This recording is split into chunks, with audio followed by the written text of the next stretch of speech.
My friends, the home is more than four walls and a roof. It is a sacred space, a reflection of the inner sanctuary of your soul. If you long to invite the Holy Spirit into your home, know this: the Spirit comes not by chance, but by deliberate preparation. Your home must become a temple, a dwelling worthy of divine presence. Faith is the cornerstone of every divine encounter. It is the invisible bridge between the seen and the unseen, the tangible and the intangible. Without it, we are mere wanderers in a vast wilderness, blind to the divine presence that surrounds us. But faith is not just a concept, it is a living, breathing force that transforms the ordinary into the extraordinary. It is the key that unlocks the door to a higher reality, a realm where the Holy Spirit resides, waiting to be invited into the sanctuary of your home. To understand faith, we must first recognize its essence. Faith is not blind optimism or wishful thinking. It is a deep, unwavering conviction in the unseen power that governs all things. It is the assurance that what we hope for is already ours, even when our physical eyes cannot yet behold it. Faith calls us to act as though the promise has been fulfilled, to live in the reality of our desires before they manifest. It is this active, living faith that invites the Holy Spirit into our homes. Imagine for a moment that your home is a vessel. The Holy Spirit seeks to fill this vessel, but it cannot enter where the doors are locked and the windows shut. Faith is the key that opens every door, allowing the Spirit to flow freely. It is not enough to merely hope for divine presence. You must believe with every fiber of your being that the Spirit is already with you. This belief creates an atmosphere of expectation, a vibration that resonates with the divine. It is this resonance that draws the Spirit closer, like a melody that cannot be ignored. Faith is not merely a private experience, it must permeate every aspect of your home. It begins within your heart, but it extends to your words, your actions, and even the atmosphere you create. When you walk through your home, do you feel a sense of peace and assurance, or is there doubt lingering in the air? The Spirit is sensitive to the energy you cultivate. A home filled with faith becomes a beacon, a lighthouse in a storm, guiding the Holy Spirit to dwell there. Consider the stories of old, where faith transformed barren deserts into fertile gardens. The widow with the jar of oil had nothing but her faith, yet it was enough to sustain her and her household through famine. The centurion who approached Christ believed so deeply in his authority that he declared, "Only say the word, and my servant will be healed." These were not mere acts of hope, they were demonstrations of unshakable faith. And in each instance, the divine responded. Your home, too, can become a place where miracles occur, but only if you approach it with the same conviction. It requires action, for belief without action is like a seed that is never planted.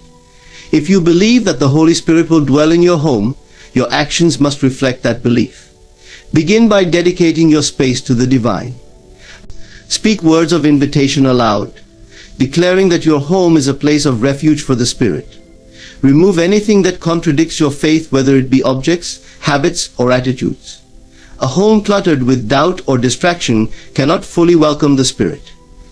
Instead, create an environment that reflects your faith, one of order, peace, and intention. Faith also thrives in the small, consistent acts of daily life. When you prepare a meal, do so with gratitude, believing that your provision is a testament to divine care. When you sit in quiet reflection, envision the Holy Spirit resting in your home, bringing comfort and guidance. Each act of faith, no matter how small, strengthens the foundation upon which the Spirit can build. Over time, these acts accumulate, creating a ripple effect that transforms your home into a sanctuary. Doubt is the greatest enemy of faith. It creeps in quietly, planting seeds of fear and uncertainty. But remember, this doubt cannot coexist with faith, for one will always overpower the other. To invite the Holy Spirit, you must guard your mind and heart against doubt. When it arises, confront it with truth. Speak aloud the promises you believe in, for the spoken word carries power. Remind yourself that faith is not about what you see, but about what you know to be true in the depths of your soul. It is also a gift that grows with use. The more you practice it, the stronger it becomes. Begin with small acts of faith, and as you see the results, your confidence will grow. Perhaps you pray for peace in a single room of your home. As you witness the transformation in that space, extend your faith to the entire house. Let each answered prayer be a reminder that the Holy Spirit responds to your belief, filling every corner where faith is present. Faith is contagious. When you live with unwavering faith, it affects everyone who enters your home. Visitors may not be able to articulate what they feel, but they will sense the presence of something greater. Your home will become a place of refuge and inspiration, not just for you but for all who cross its threshold. This is the power of faith. It not only invites the Holy Spirit into your home, but also extends its blessings to others. In every moment, you have a choice to live in faith or to live in fear. Choose faith and watch as your home is transformed into a dwelling place for the divine. Know that the Holy Spirit longs to be with you, but it waits for your invitation. Through faith, you open the door, not just to a presence, but to a power that can heal, restore, and uplift. This is the promise of faith, and it is yours to claim. Words carry an extraordinary power. They are not mere sounds, they are creative forces that shape the world around you and within you. What you speak in your home is a reflection of the thoughts and beliefs you hold, and those words form the atmosphere in which you live. To invite the Holy Spirit into your home, you must speak words of light, words that uplift, inspire, and resonate with divine truth. Words of light create a pathway for the Spirit to dwell among you, for the Spirit is drawn to the purity and power of such utterances. Every word you speak sends out a vibration. Like ripples in water, those vibrations extend outward, affecting the environment and the people around you. Words of love, encouragement, and faith resonate on a higher frequency, aligning with the divine. On the other hand, words of anger, criticism, or despair create a heavy atmosphere, repelling the Spirit. The Spirit cannot thrive in a home where negativity lingers, for it seeks a space of harmony and light. Speaking words of light begins with awareness. Many people speak without considering the weight of their words, unaware of the impact they have on their surroundings. But words are not idle, they are seeds, and every seed has the potential to grow into something larger. If you plant seeds of negativity, you will harvest discord and strife. However, if you plant seeds of light, you will reap peace, joy, and divine presence. To speak words of light, you must first be mindful of what you allow to come from your mouth. This requires discipline and a conscious effort to align your speech with the qualities you wish to cultivate in your home. Consider how words shape relationships within your home. Harsh words can create walls, separating you from those you love, while kind words build bridges, fostering understanding and connection. The Holy Spirit dwells where unity exists, and your words play a crucial role in creating that unity. When disagreements arise, resist the temptation to speak in anger or frustration. Instead, pause and choose your words carefully, ensuring they reflect the love and patience you wish to embody. By doing so, you create an environment where the Spirit feels welcome. Speaking words of light also involves speaking truth, but truth must be delivered with love. Truth spoken without love can wound, while truth spoken with love can heal. The Spirit is the essence of truth, and it cannot dwell where falsehood or deceit exists. This does not mean you must always speak perfectly or avoid difficult conversations. Rather, it means approaching every interaction with the intention to uplift and to align with divine principles. One of the most powerful ways to speak words of light is through prayer and affirmation. Prayer is not merely a request for divine intervention, it is a declaration of faith and a statement of alignment with the Spirit. When you pray, you are not only inviting the Spirit into your home, but also affirming that you believe in its presence and power. Speak your prayers aloud, allowing your words to fill the space around you. Let them become a vibration that invites the Spirit to dwell with you. Affirmations, too, are a powerful tool. When you affirm positive truths, you are reinforcing the light within you and your home. Speak affirmations that declare your home as a sanctuary of peace, love, and divine presence. Say, "This home is filled with light and love," or "The Holy Spirit dwells here." These affirmations, when spoken with conviction, carry a transformative power that reshapes the energy of your home. It is also important to guard against words that diminish light. Gossip, complaints, and negativity can erode the atmosphere of your home, creating a space that feels heavy and unwelcoming. The spirit is sensitive to the energy you create, and it will not linger where negativity prevails. This does not mean suppressing your feelings or avoiding honest expression, but it does mean choosing your words carefully, ensuring they align with the light you wish to invite. Teaching children and others in your home to speak words of light is another way to foster an environment where the spirit thrives. Encourage them to express gratitude, to speak kindly to one another, and to use their words to build rather than to tear down. When the whole household adopts this practice, the cumulative effect is profound, creating a space where the Spirit's presence is palpable. In moments of silence, even your thoughts can become words of light. The words you speak in your heart are just as powerful as those spoken aloud, for they shape your inner world and ultimately your outer reality. Practice speaking words of light internally, affirming your connection to the divine and the presence of the Spirit in your home. As your inner speech aligns with light, it will naturally flow into your spoken words, creating a seamless harmony between your thoughts and your environment. Let your words be consistent. Speaking words of light is not a one-time act but a continual practice. It is the daily commitment to align your speech with the qualities you wish to embody and the divine presence you seek to invite. Over time, this practice becomes second nature, transforming not only your home but also your heart. The words you speak are a reflection of the light within you. By choosing to speak words that uplift, inspire, and align with truth, you create a space where the Holy Spirit feels welcome. Your words become a beacon, a guiding light that draws the Spirit closer, filling your home with peace, love, and divine presence. Remember, every word matters, and with each one, you have the power to invite the light of the Holy Spirit into your life and your home.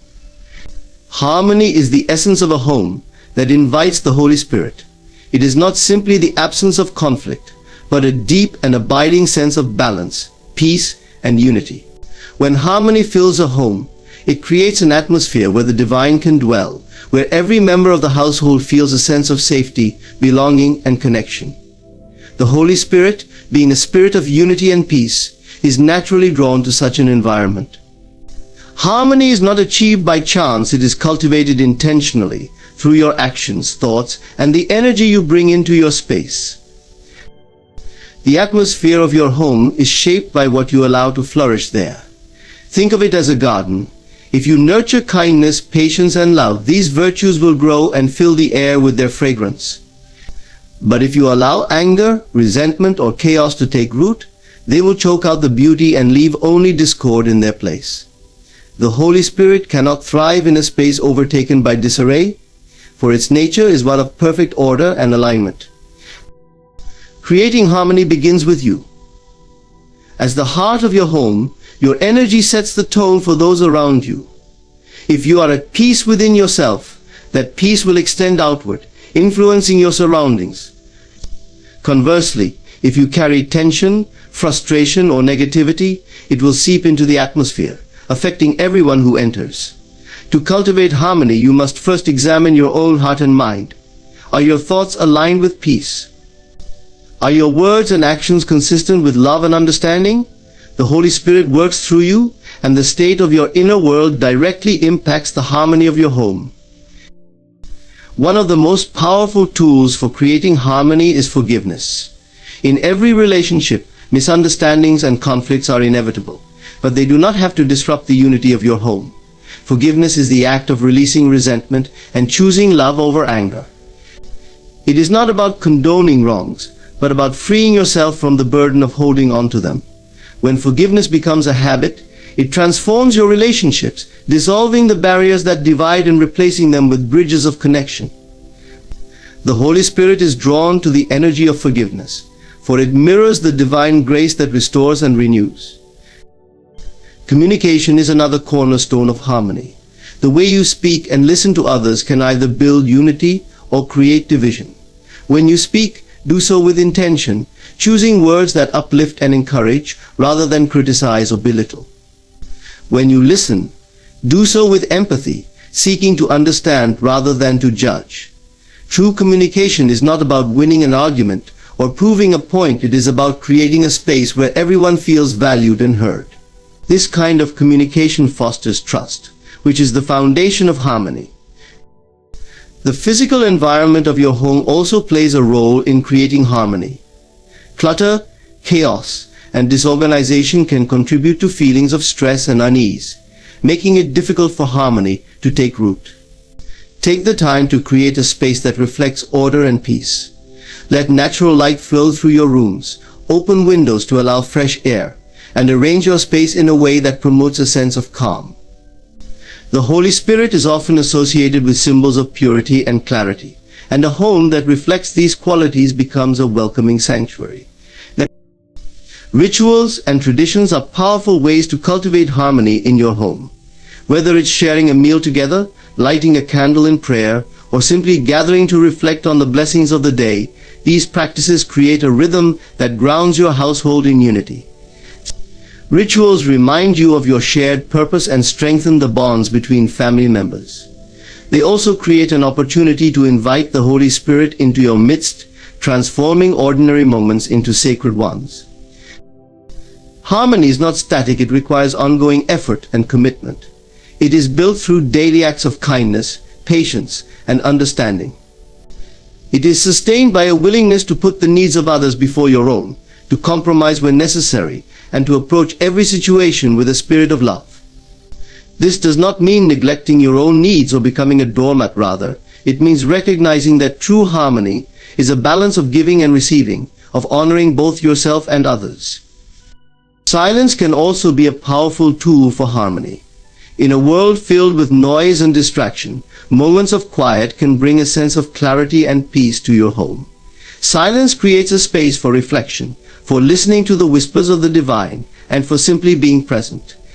When silence is woven into the fabric of your daily life, it becomes a sanctuary within a sanctuary, a place where the Holy Spirit can speak and be heard. Children, if present in your home, can be natural carriers of harmony when guided with love and care. Teach them the values of kindness, patience, and respect. Show them through your own actions how to resolve conflicts peacefully and how to express their emotions in healthy ways.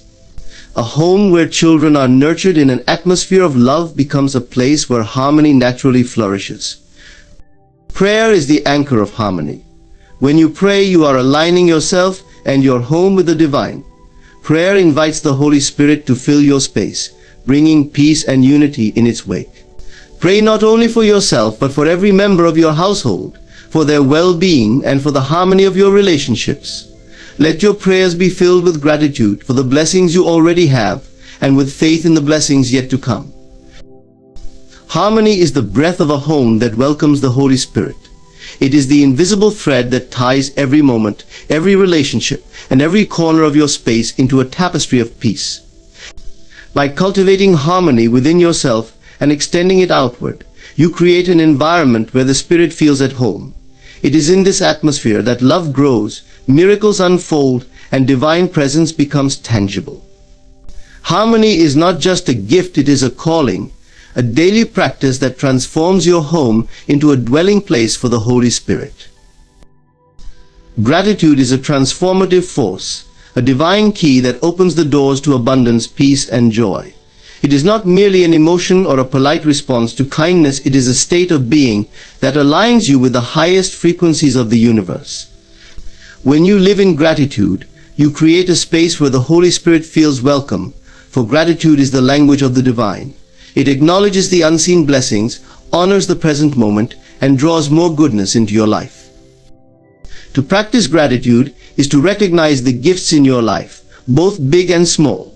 It begins with a shift in perspective. Instead of focusing on what is lacking, gratitude invites you to see the fullness of what already exists.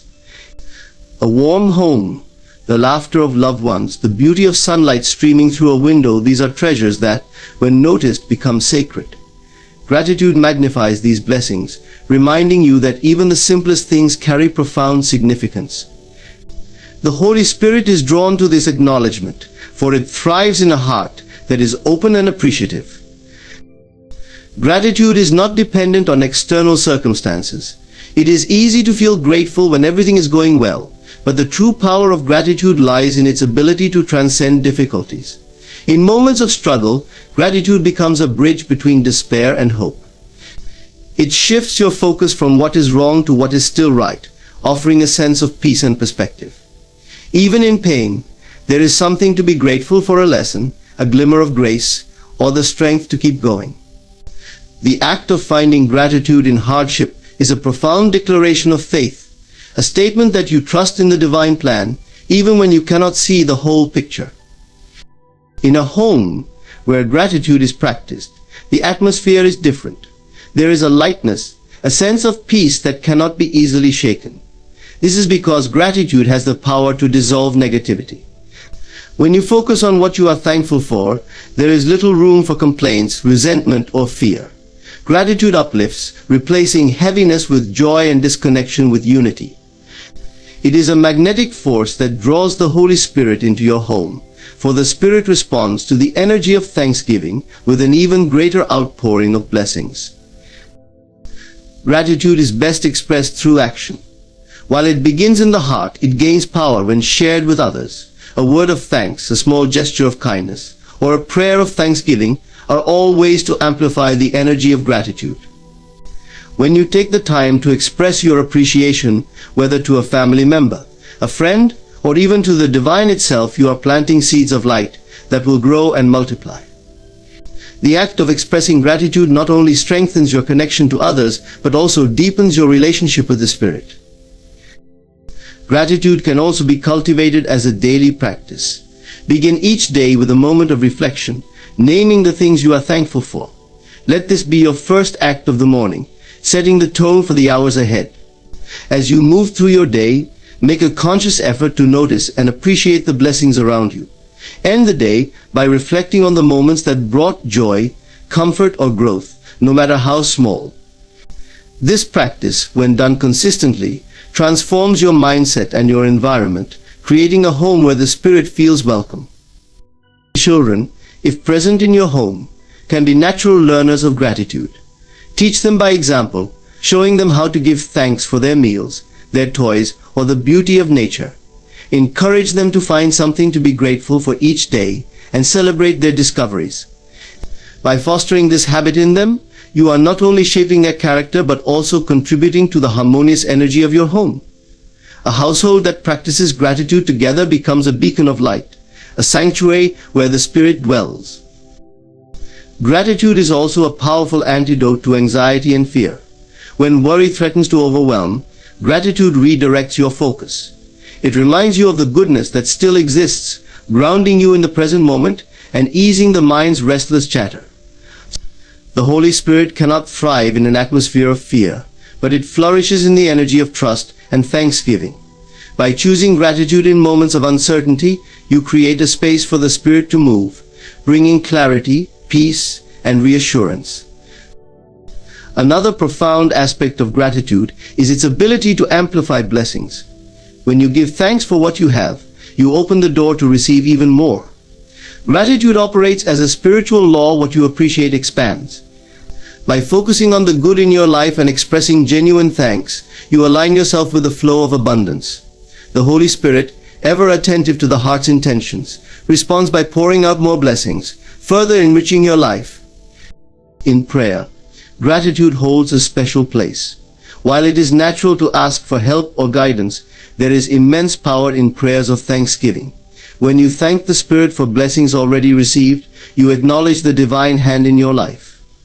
When you give thanks for blessings yet to come, you demonstrate faith, affirming that what you seek is already on its way. This act of gratitude strengthens your connection to the divine, drawing the Spirit closer and deepening its presence in your home. Gratitude also extends to how you treat your surroundings. Caring for your home, honoring the space you live in, and appreciating the comforts it provides are acts of thanksgiving. When you tend to your home with love and respect, you create an environment that reflects the gratitude in your heart. This physical expression of gratitude invites the Spirit to dwell among you, for it sees the care you have given to the place it is invited to inhabit. Gratitude is more than a practice, it is a way of life.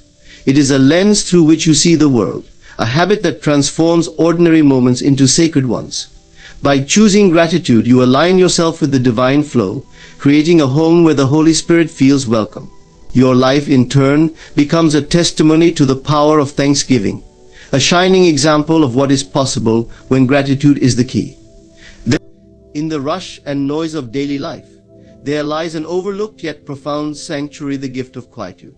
To invite the Holy Spirit into your home, cultivating moments of silence and stillness is essential. Quietude is not simply the absence of sound, it is the deliberate creation of a space where your spirit can breathe, where your thoughts can settle, and where divine whispers can be heard. In these moments of stillness, the Holy Spirit finds a welcoming atmosphere, free from the distractions that often crowd our minds and homes. Daily quietude is a sacred pause, a time set aside to disconnect from the busyness of the world and reconnect with the divine within. It is in silence that clarity emerges, where the noise of doubts, fears, and uncertainties begins to fade, replaced by the reassuring presence of peace. The Holy Spirit, gentle and ever-present, often communicates in subtle ways through impressions, feelings, or quiet inspirations. But to perceive these messages, you must be still, creating a space where the Spirit's voice is not drowned out by the constant hum of life. This practice begins with intention. Quietude does not happen by accident. It requires a conscious decision to carve out time for stillness, no matter how full your schedule may be. Even a few minutes each day can transform your inner state and the atmosphere of your home. Find a place where you can sit undisturbed, free from distractions. It might be a corner of your living room, a space in your bedroom, or even a spot outdoors where nature itself becomes part of your quietude. Wherever it is, let it be a place where you feel at ease, a sanctuary for your soul. The act of quieting yourself is a spiritual practice. It begins with the breath slow, deep, and steady. As you focus on each inhale and exhale, your body begins to relax, and your mind starts to release the clutter it carries. The breath is a bridge between the physical and the spiritual, anchoring you in the present moment while opening you to divine presence. With each breath, you create space for the Holy Spirit to fill, allowing its peace to flow through you. Daily quietude is not about achieving emptiness, but about creating openness. In this openness, you become more attuned to the Spirit's guidance, its gentle nudges and assurances. Quietude is a time to listen, not to strive or ask. It is an act of surrender, a recognition that in stillness you align yourself with divine wisdom that surpasses your understanding. The Holy Spirit often speaks in the spaces between words, in the silence that carries profound meaning. To hear this, you must let go of the need to fill the silence with your own thoughts and allow the divine to fill it instead. The benefits of daily quietude extend beyond the moments of stillness. The peace and clarity it brings begin to infuse the rest of your day. Decisions become easier, relationships more harmonious, and challenges less overwhelming when approached from a place of inner calm. This shift is not coincidental. It is the result of inviting the Spirit to be an active presence in your life. Quietude creates a ripple effect, transforming not only your inner world, but also the environment around you. A home where quietude is practiced becomes a refuge, a place where peace and presence are palpable. Children, if part of your household, can also be introduced to the practice of quietude in age-appropriate ways. Encourage them to sit with you for a few moments, perhaps with a simple focus like watching the flame of a candle or listening to the sound of their breath. Teach them that silence is not something to fear, but a gift to treasure. In doing so, you plant seeds of mindfulness and peace that will grow throughout their lives, shaping them into individuals who carry the Spirit's presence wherever they go. Quietude also deepens your relationship with yourself. In the silence, you come face to face with your true self, beyond the roles, responsibilities, and distractions that often define you. It is a time to reflect, to acknowledge your emotions, and to release what no longer serves you. This self-awareness is a form of spiritual alignment, clearing the way for the Holy Spirit to work through you more effectively. In knowing yourself, you come closer to understanding the divine within you. Quietude is not a withdrawal from life, but an embrace of its deepest truths. It is in the silence that you come to understand that you are never alone, that the Spirit is always with you, guiding, comforting, and renewing you. By choosing daily quietude, you invite this presence into your life in a profound way, creating a foundation of peace that sustains you through all of life's seasons. Let quietude become your daily offering, your sacred pause, where the Spirit meets you in love and fills your home with its light. Intentional acts of kindness are profound gestures that invite the divine presence into your life and home.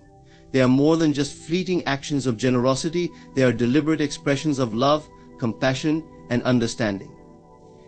These acts, no matter how small, carry a transformative power that not only touches others, but also elevates your spirit. Kindness is a language understood by all, a universal force that unites hearts, dissolves barriers, and creates an environment where the Holy Spirit feels welcomed and celebrated. When you practice kindness with intention, you align yourself with the energy of divine love. The Holy Spirit is drawn to spaces where love is actively demonstrated, for such acts mirror the essence of the divine. Kindness is not about grand displays or seeking recognition. It is about the authenticity of your heart's intention. A kind word, a helping hand, or a listening ear can be as powerful as the most elaborate gesture, provided it is given with sincerity and care. These acts create ripples of positivity that extend far beyond what you can see, fostering an atmosphere of grace that resonates in your home. Intentional kindness begins with mindfulness. It requires being fully present and attuned to the needs of those around you. In a world that often moves at a frenetic pace, slowing down to truly see and respond to others is an act of kindness in itself. This mindfulness allows you to notice opportunities to help, comfort, or uplift someone in a way that feels personal and meaningful. When you take the time to act from a place of thoughtfulness, your actions carry a deeper significance, becoming channels through which the Holy Spirit's love flows.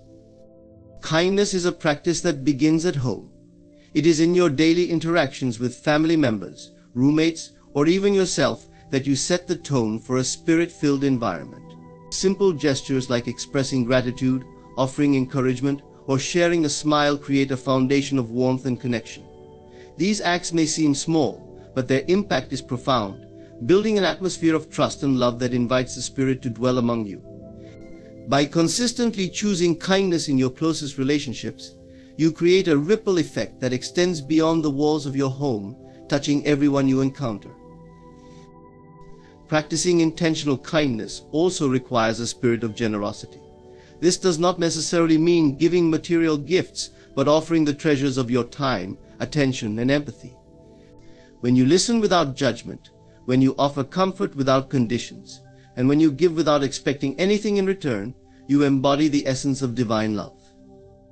Generosity of spirit opens the heart and creates a space where the Holy Spirit can work through you, blessing both the giver and the receiver in equal measure. One of the most powerful aspects of kindness is its ability to heal. A kind gesture has the potential to mend wounds, restore hope, and rekindle faith in humanity. When you choose kindness, you become a vessel for the Holy Spirit's healing power, bringing light into dark places and peace into troubled hearts. This healing extends not only to others, but also to yourself, for in giving kindness you also receive its blessings. The act of extending love and compassion reinforces your connection to the divine, strengthening your spirit and deepening your sense of purpose. Kindness is contagious. When you practice it intentionally, you inspire others to do the same, creating a ripple effect that transforms not only individual lives but entire communities. The Holy Spirit thrives in this atmosphere of collective goodwill, multiplying the blessings that flow from each act of kindness. By choosing to lead with love, you become a catalyst for change, spreading the Spirit's presence wherever you go. This influence begins with simple, intentional acts that demonstrate the power of love in action. Teaching kindness to children is another way to invite the Holy Spirit into your home. By modeling acts of compassion and encouraging them to practice kindness, you instill values that will shape their character and their relationship with the divine. Children learn not only through words but through observation, and when they see kindness consistently demonstrated, they internalize its importance. Encourage them to share, to express gratitude, and to help others in ways that are meaningful to them. These small lessons create a foundation of love and empathy that will guide them throughout their lives. Kindness also extends to how you treat yourself. Many people overlook self-kindness, but it is an essential component of a spirit-filled life. Treat yourself with the same compassion and understanding you would offer to others. Speak words of encouragement to yourself, forgive your mistakes, and care for your physical, emotional, and spiritual well-being. When you practice self-kindness, you create a strong inner foundation that allows you to pour kindness into others without depleting yourself. The Holy Spirit honors this balance, recognizing that love begins within and flows outward. Intentional kindness requires consistency.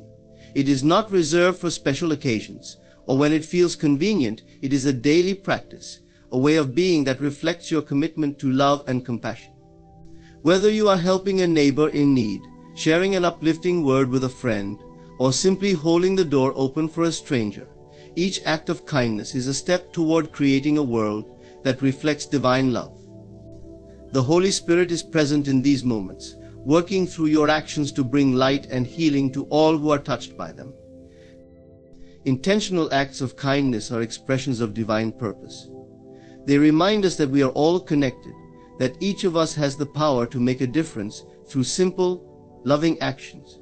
By choosing to practice kindness with intention, you invite the Holy Spirit into your life and home in a profound way, creating an environment where love, peace, and grace flourish. Let kindness be your offering, your daily expression of gratitude and faith, and watch as the Spirit moves through your life, transforming it in ways beyond measure. In conclusion, creating an atmosphere that invites the Holy Spirit into your home requires conscious effort and heartfelt intention. By embracing faith as the doorway, speaking words of light, fostering harmony, practicing gratitude, cultivating daily quietude, and performing intentional acts of kindness, you open your heart and home to divine presence. These practices are not just rituals, but ways of living that align you with the Spirit's love, peace, and guidance. Each step transforms not only your inner world, but the environment around you, making your home a sanctuary of grace and light. Through these acts, you mirror the essence of divine love, creating a ripple effect that touches lives far beyond your own. The Holy Spirit dwells where faith is strong, gratitude is abundant, and kindness is expressed daily. Thank you for allowing these words to inspire and guide you.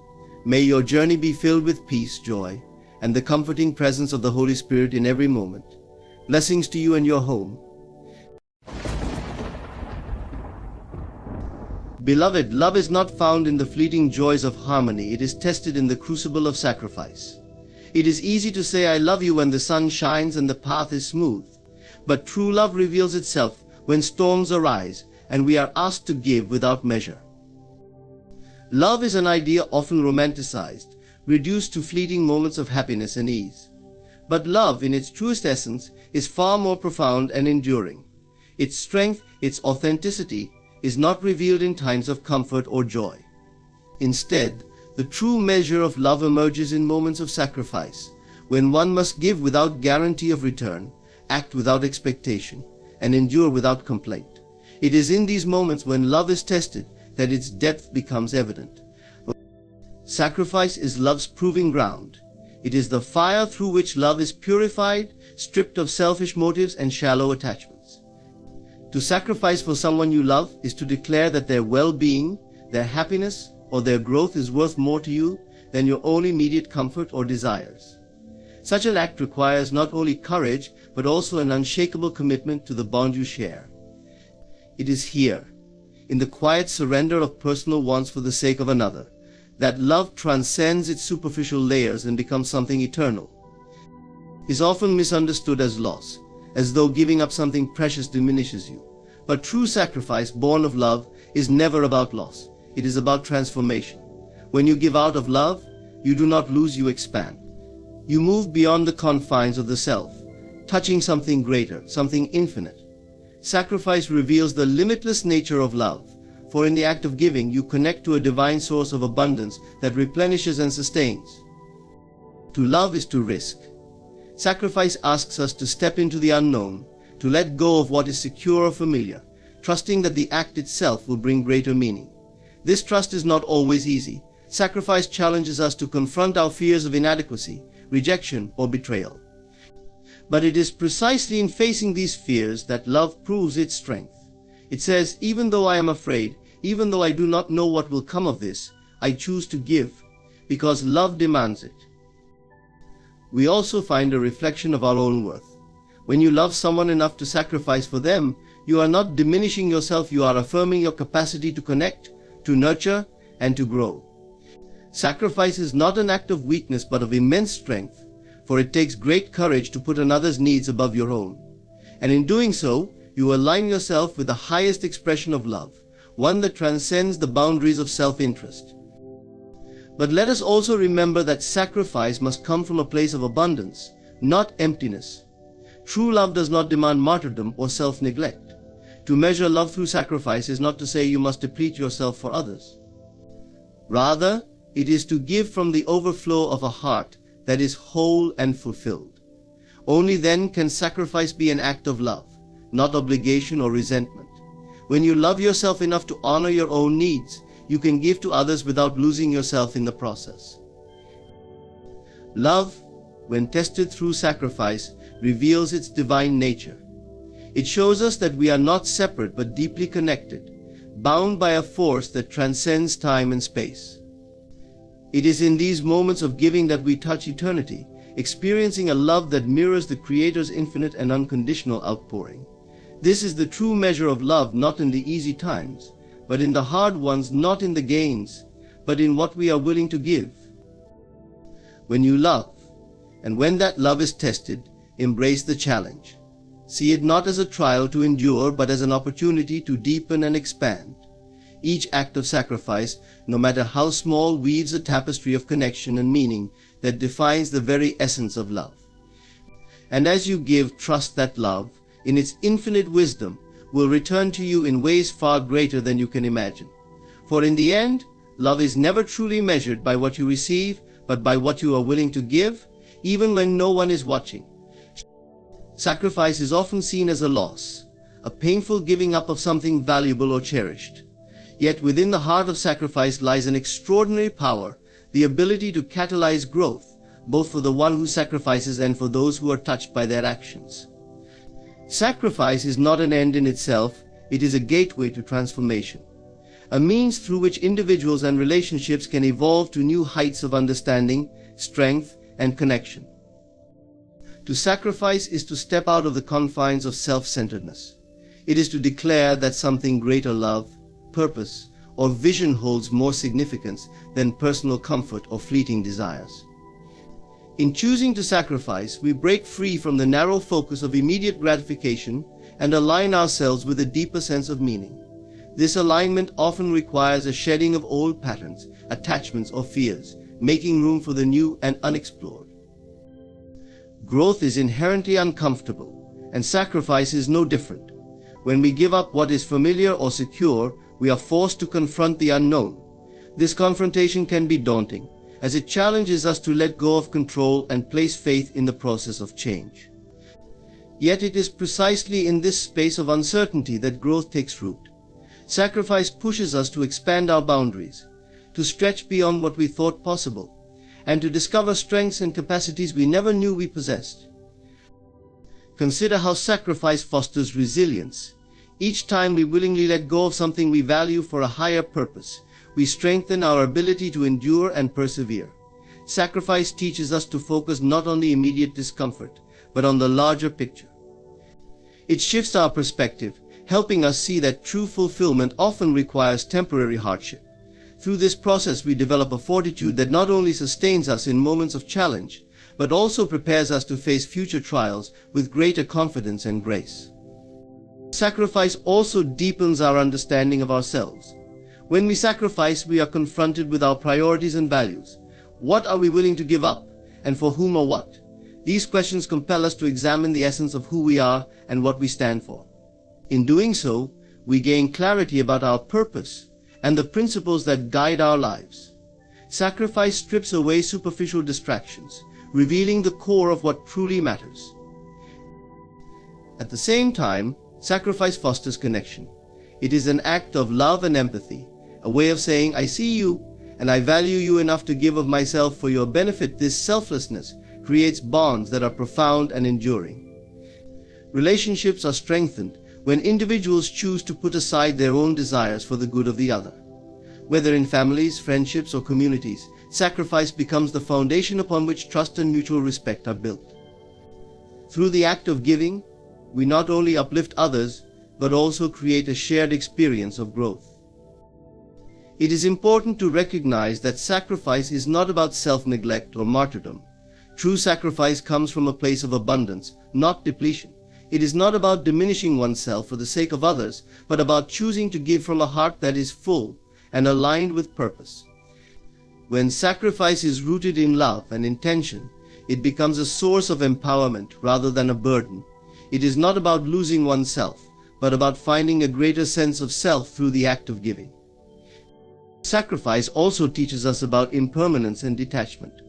By letting go of what we hold dear, we learn that our worth and happiness are not tied to material possessions or external circumstances. Sacrifice reminds us that life is fluid, and growth often requires the shedding of the old to make way for the new. This process of release is not easy, but it is essential for transformation. Through sacrifice, we cultivate a mindset of adaptability and openness, qualities that are vital for personal and spiritual evolution. Sacrifice is a reflection of the divine. In giving, we mirror the Creator's infinite generosity, which sustains all of existence. Sacrifice aligns us with this higher principle, allowing us to transcend the limitations of the ego and connect with the boundless flow of love and abundance. In this way, sacrifice becomes a sacred act, a way of participating in the ongoing creation and renewal of life. As we walk the path of sacrifice, we are reminded that growth is not always linear or immediate. The rewards of sacrifice are not always visible in the moment, but they manifest over time in ways that are profound and enduring.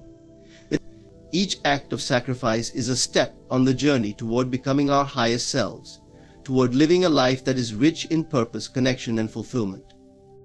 Sacrifice is not about what we lose, it is about what we gain. It is a gateway that leads us to greater love, deeper understanding, and a more expansive vision of what is possible. In choosing to sacrifice, we embrace the truth that growth requires us to let go of the lesser so that we may step into the greater. And in that choice, we find not only ourselves but also the infinite potential of love and life. The experience of loss is one of the most profound and universal emotions in human life. It stirs feelings of grief, regret, and longing, making us believe that something precious has been taken away, leaving us diminished. Yet loss, when viewed from a higher perspective, is often not what it appears to be. What we perceive as loss is frequently an illusion, a misunderstanding born of attachment, fear, and the limitations of our current awareness. Within the concept of loss lies the potential for transformation, growth, and even deeper fulfillment. At the core of the illusion of loss is our attachment to form. We live in a world where we identify deeply with the physical, the tangible, and the familiar. We attach ourselves to people, possessions, relationships, and circumstances, believing they are the source of our happiness and security. When these attachments are disrupted, we feel an acute sense of loss, as though a part of us has been torn away. But this belief is rooted in the misconception that our sense of self is tied to external things. In truth, what we are cannot be lost, for it is infinite and unchanging. Consider this: every experience of loss is also an invitation to rediscover what is eternal within us. When something or someone we value is no longer present, we are forced to confront the temporary nature of all things. This realization can be painful, but it also opens the door to a deeper understanding. It reminds us that nothing in the material world is permanent, and clinging to it only creates suffering. Through this lens, loss is not an end, but a transition, a movement from one state of being to another. It is a lesson in detachment. teaching us to release what no longer serves us so that we can grow into something greater. Loss also challenges our perception of control. Much of our fear around loss stems from the illusion that we can hold on to things indefinitely, that we can prevent change or keep life exactly as it is. When we lose something, it feels as though the ground beneath us has shifted, leaving us unstable and uncertain. But this discomfort is an opportunity to recognize the futility of trying to control life's flow. The illusion of loss dissolves when we embrace the truth that life is dynamic, ever-changing, and inherently unpredictable.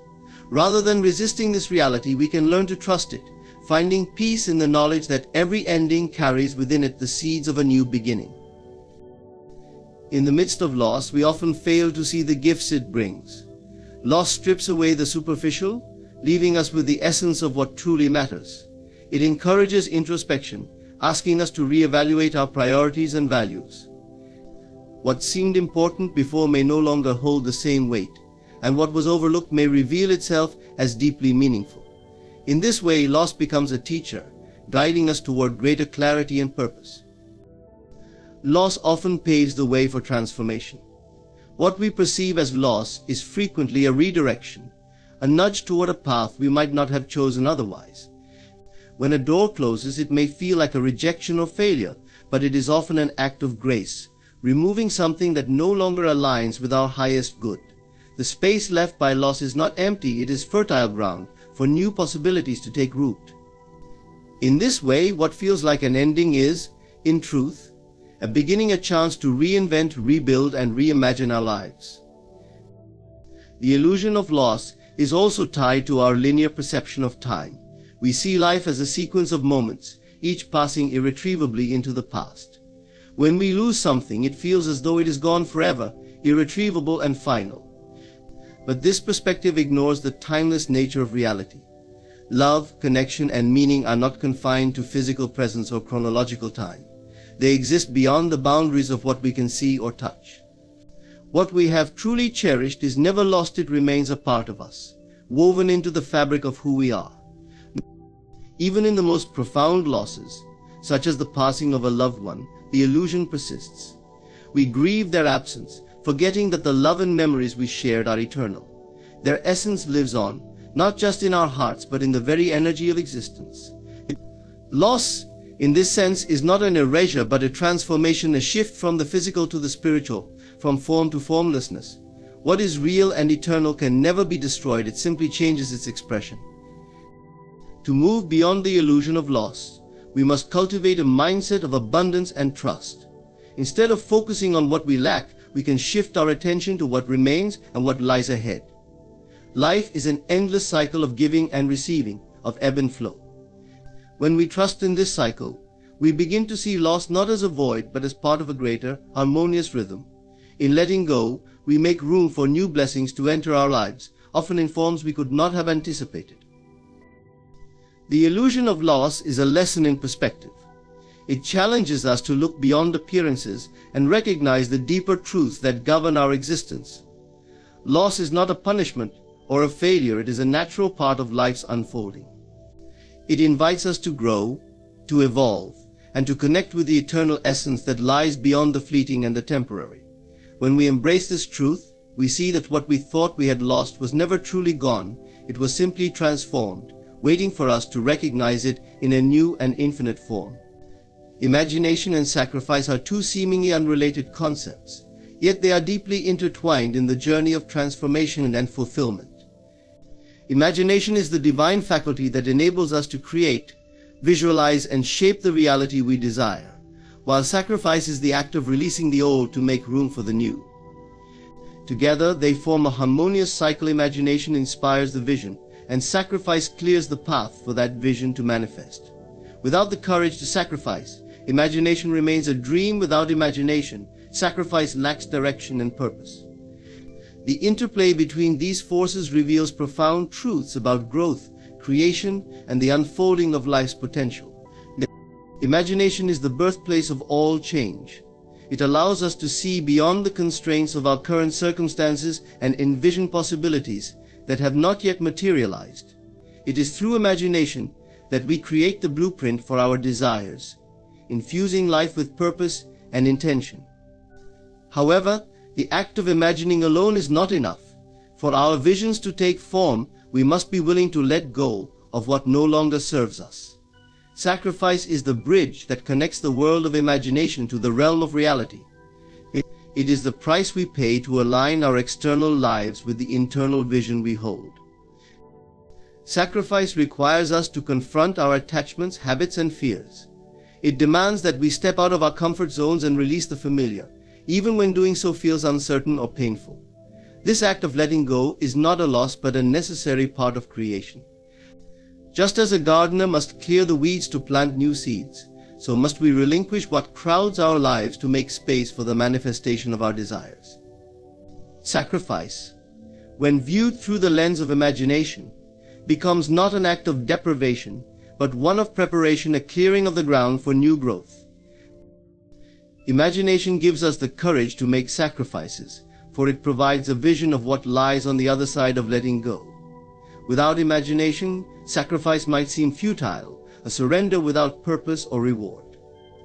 But when guided by imagination, we see the necessity of sacrifice as part of a greater process. We recognize that by releasing what is no longer aligned with our aspirations, we are actively participating in the creation of something greater. Imagination transforms sacrifice from a painful obligation into a deliberate and empowered choice. Consider the sacrifices required for personal growth. To become the person we aspire to be, we must let go of limiting beliefs, unproductive habits, and relationships that no longer nurture us. These sacrifices can feel like losses, as they often involve severing ties with parts of ourselves that have provided comfort or identity. Yet through imagination, we can visualize the person we are becoming, a version of ourselves that is freer, stronger, and more aligned with our highest purpose. This vision gives meaning to the sacrifices we make, reminding us that every release is a step toward becoming more of who we truly are. In relationships, the interplay of imagination and sacrifice is equally profound. Love often calls for sacrifices of time, ego, or personal desires in service of a deeper connection. These sacrifices can be challenging, as they require us to prioritize the well-being of another over our immediate needs. But love is sustained and deepened by the imagination of a shared future, a vision of unity and partnership that makes the sacrifices worthwhile. Imagination allows us to see the potential of the bond we are nurturing, and sacrifice becomes the means by which that potential is realized.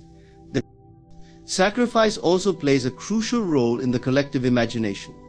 Throughout history, great societal changes have been fueled by individuals and communities willing to make sacrifices for a vision of a better world. Activists, innovators, and leaders have given up comfort, security, and even their lives to bring forth new realities. Their sacrifices were not in vain, but were driven by an unwavering belief in what could be. This dynamic continues today, as collective imagination inspires sacrifices that pave the way for progress and transformation. The relationship between imagination and sacrifice is not one-sided, it is reciprocal. While imagination inspires sacrifice, sacrifice also strengthens imagination. When we let go of the old, we create a vacuum that invites new ideas, possibilities, and insights to emerge. Sacrifice clears mental and emotional clutter, freeing us to imagine with greater clarity and creativity. It is in the act of releasing that we often discover new depths of imagination, as the very process of letting go expands our perception of what is possible. This cycle of imagination and sacrifice mirrors the natural rhythms of life. Just as seasons change and old leaves fall to nourish the earth, so must we continually release the old to make way for the new. Sacrifice is not a one-time act, but an ongoing practice, a willingness to embrace the impermanence of life and trust in the process of renewal. Imagination provides the vision that guides us through these cycles, ensuring that each sacrifice serves a higher purpose. Imagination and sacrifice teach us about the nature of abundance. While sacrifice might seem like a loss, it is, in truth, an act of faith in the infinite possibilities of creation. It is the willingness to believe that what we let go of will be replaced by something even greater, something that aligns more closely with our truest desires and aspirations. Imagination reassures us of this truth, showing us glimpses of the future we are creating through our sacrifices. Together, imagination and sacrifice remind us that life is not static, but a constant flow of becoming. To imagine is to dream of what could be, to sacrifice is to act in alignment with that dream. In their union lies the power to transform not only our individual lives, but the world around us, as we continually co-create a reality that reflects the boundless potential of the human spirit. Love, at its essence, is an act of faith. It is the willingness to trust, to give, and to open oneself to the unknown without guarantees. Love does not come with certainty, nor does it promise a smooth path free of pain or disappointment. Yet, despite these uncertainties, we choose to love because deep within we recognize its transformative power. Love requires faith, not only in others, but also in ourselves, in life, and in the unseen forces that shape our experiences. It is through this faith that love transcends mere emotion and becomes a profound force for connection and growth. To love is to step into vulnerability. It is to open our hearts, knowing there is a possibility of hurt. The very act of loving someone exposes us to the risk of rejection, loss, or betrayal. Yet we love anyway, because faith assures us that the rewards of connection outweigh the risks. Faith in love does not mean ignoring the potential for pain. Rather, it is the belief that the journey of love, with all its challenges, is worth undertaking. It is a trust in the inherent goodness of love and its ability to enrich our lives. Faith in love also requires letting go of control. When we love, we cannot dictate how the other person will respond, nor can we predict how the relationship will evolve. Love thrives in the space of freedom, where both individuals are allowed to grow and express themselves authentically. This freedom, however, can be unsettling because it forces us to release our grip on outcomes. Faith bridges this gap, reminding us that love is not about possession or guarantees, but about presence, acceptance, and shared moments of connection. Love is an act of faith because it often demands patience and perseverance. In relationships, love is not always effortless. There are times of misunderstanding, frustration, and even conflict. During these moments, faith sustains love by encouraging us to see beyond the immediate challenges and remember the deeper bond that unites us. Faith allows us to trust that, with effort and commitment, love can weather storms and emerge stronger on the other side. It is this faith that transforms love from a fleeting feeling into a resilient and enduring force. Love also requires faith in oneself. To truly love another, we must first believe in our own worthiness to give and receive love. This self-belief is not always easy, as we often carry doubts, insecurities, and fears of rejection. Yet love invites us to trust in our capacity to connect and to be vulnerable. It encourages us to see ourselves as whole and deserving, reminding us that we are enough just as we are. Faith in ourselves allows us to approach love with an open heart, unburdened by the need for constant validation or reassurance. Faith in love extends beyond individual relationships. It encompasses a broader trust in life itself. Love asks us to believe in the unseen, in the intangible bonds that connect us to others and to the world. It is a reminder that we are not separate but deeply interconnected, and that our acts of love ripple outward in ways we may never fully understand. This faith in the unseen nature of love encourages us to act with kindness, compassion, and generosity, even when we do not immediately see the impact of our actions.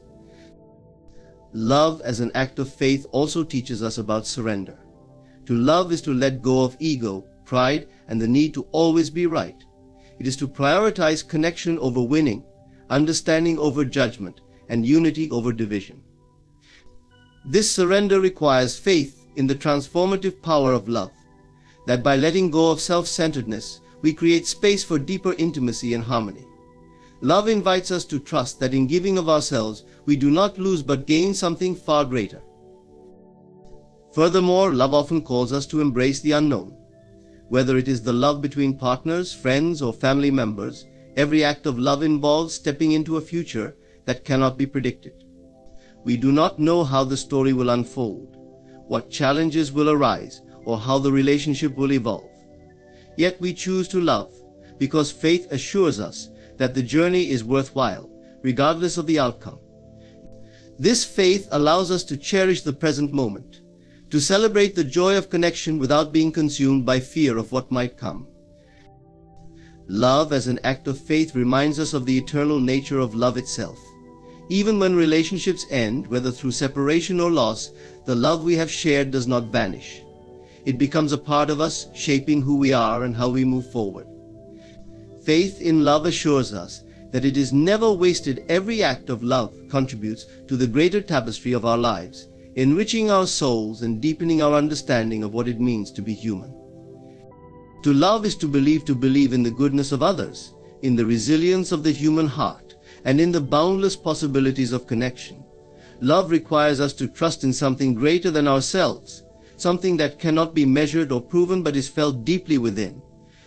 It is through this faith that love transcends fear and limitation, becoming a force that transforms not only our relationships but also our very existence. In choosing to love, we affirm our faith in life itself, embracing its uncertainties with open hearts and the unwavering belief that love, in all its forms, is the greatest gift we can give and receive. The depth of love is not revealed in moments of ease and comfort. It is tested in the crucible of challenges, sacrifices, and uncertainties. Love, in its truest form, is not just an emotion or fleeting feeling but a profound commitment that withstands the trials of life. These tests reveal the strength, resilience, and authenticity of love, stripping away superficial layers to uncover its enduring essence. To test the depth of love is to see how it responds when the path grows uncertain, the skies darken, and sacrifice is demanded. At the core of love's testing lies the willingness to endure discomfort for the sake of connection. Love, when genuine, does not retreat when faced with hardship. It steps forward, embracing challenges with courage and grace. In times of adversity, love shifts from being a passive experience to an active choice. It is no longer about what one receives, but about what one is willing to give. The depth of love is reflected in the sacrifices one is prepared to make, not out of obligation, but from a heartfelt desire to preserve and nurture the bond. Love's depth is revealed in its capacity for patience and perseverance. In a world that often seeks instant gratification, love asks for time. It requires patience during moments of misunderstanding, frustration, or conflict. It perseveres through periods of distance or disconnection, holding on to the belief that the bond is worth nurturing. This enduring quality of love demonstrates its strength, as it remains steadfast even when circumstances challenge its stability. The testing of love also involves navigating change.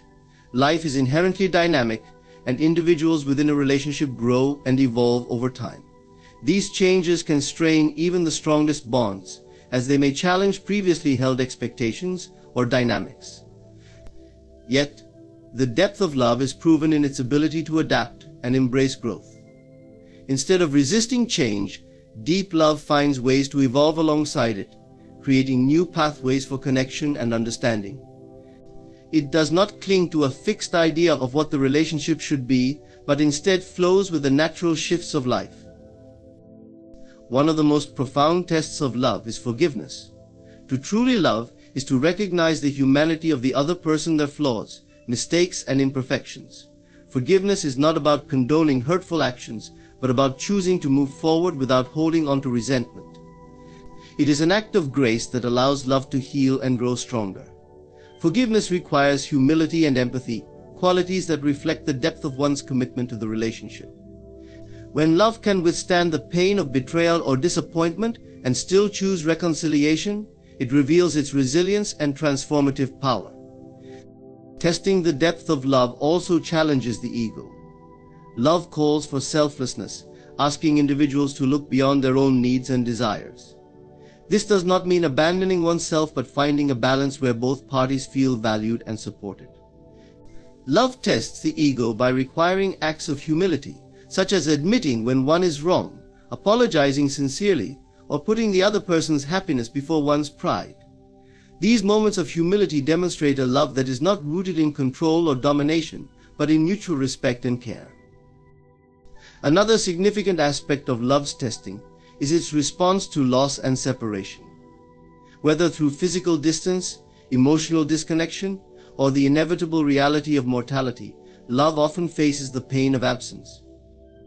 The depth of love is revealed in its ability to transcend these separations, holding on to the connection even when circumstances make it difficult. Love that endures loss is a testament to its profound nature, as it demonstrates that the bond is not contingent on external conditions, but exists as a constant within the heart. The testing of love is not about creating obstacles for the sake of validation, but about revealing its true nature. These tests are inherent to life itself, as no relationship or bond exists without challenges. The depth of love is not measured by its perfection, but by its ability to navigate imperfections with grace, compassion, and resilience. It is through these tests that love moves from being a fleeting emotion to a lasting commitment, grounded in mutual understanding and shared purpose. In every test, love has the opportunity to deepen, to grow stronger, and to reveal its truest form. It is not diminished by challenges but refined, like gold in the fire. The depth of love is found not in its ease, but in its endurance, in its ability to rise above difficulties, to embrace sacrifice, and to remain steadfast through life's uncertainties. To love deeply is to accept these tests not as burdens but as opportunities to connect more profoundly with oneself, with others, and with the very essence of life. Self-love and sacrifice may seem at odds, yet they exist in a delicate balance that defines the essence of a fulfilled life. At its core, self-love is about honoring one's own worth and recognizing the inherent value of one's existence. Sacrifice, on the other hand, is the act of giving up something valuable for a greater good or higher purpose. While the two concepts may appear contradictory, they are deeply interconnected, each enriching the other when understood correctly. Self-love provides the foundation from which sacrifice can emerge authentically, while sacrifice often serves as a profound expression of self-love in action. To love oneself is not to live selfishly or to prioritize personal desires at the expense of others. Instead, self-love means nurturing a sense of inner worth that allows one to act with integrity and intention. Without this grounding in self-love, sacrifice can become distorted, leading to resentment, exhaustion, or feelings of inadequacy. Sacrifice that arises from a place of self-neglect is often unsustainable and may result in emotional depletion. And true self-love ensures that sacrifices are made from a place of abundance rather than lack, allowing them to be meaningful and fulfilling rather than burdensome. Self-love and sacrifice are intricately linked in the context of personal growth. To truly love oneself is to embrace the ongoing journey of becoming, which often requires letting go of old patterns, habits, or attachments that no longer serve.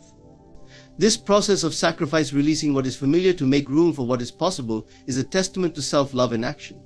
It is a recognition that growth sometimes requires discomfort, and that the act of surrendering is not a loss but an investment in one's future self. By willingly making these sacrifices, individuals honor their potential and affirm their commitment to living authentically. Self-love and sacrifice are also profoundly spiritual concepts, reflecting the interconnectedness of all life.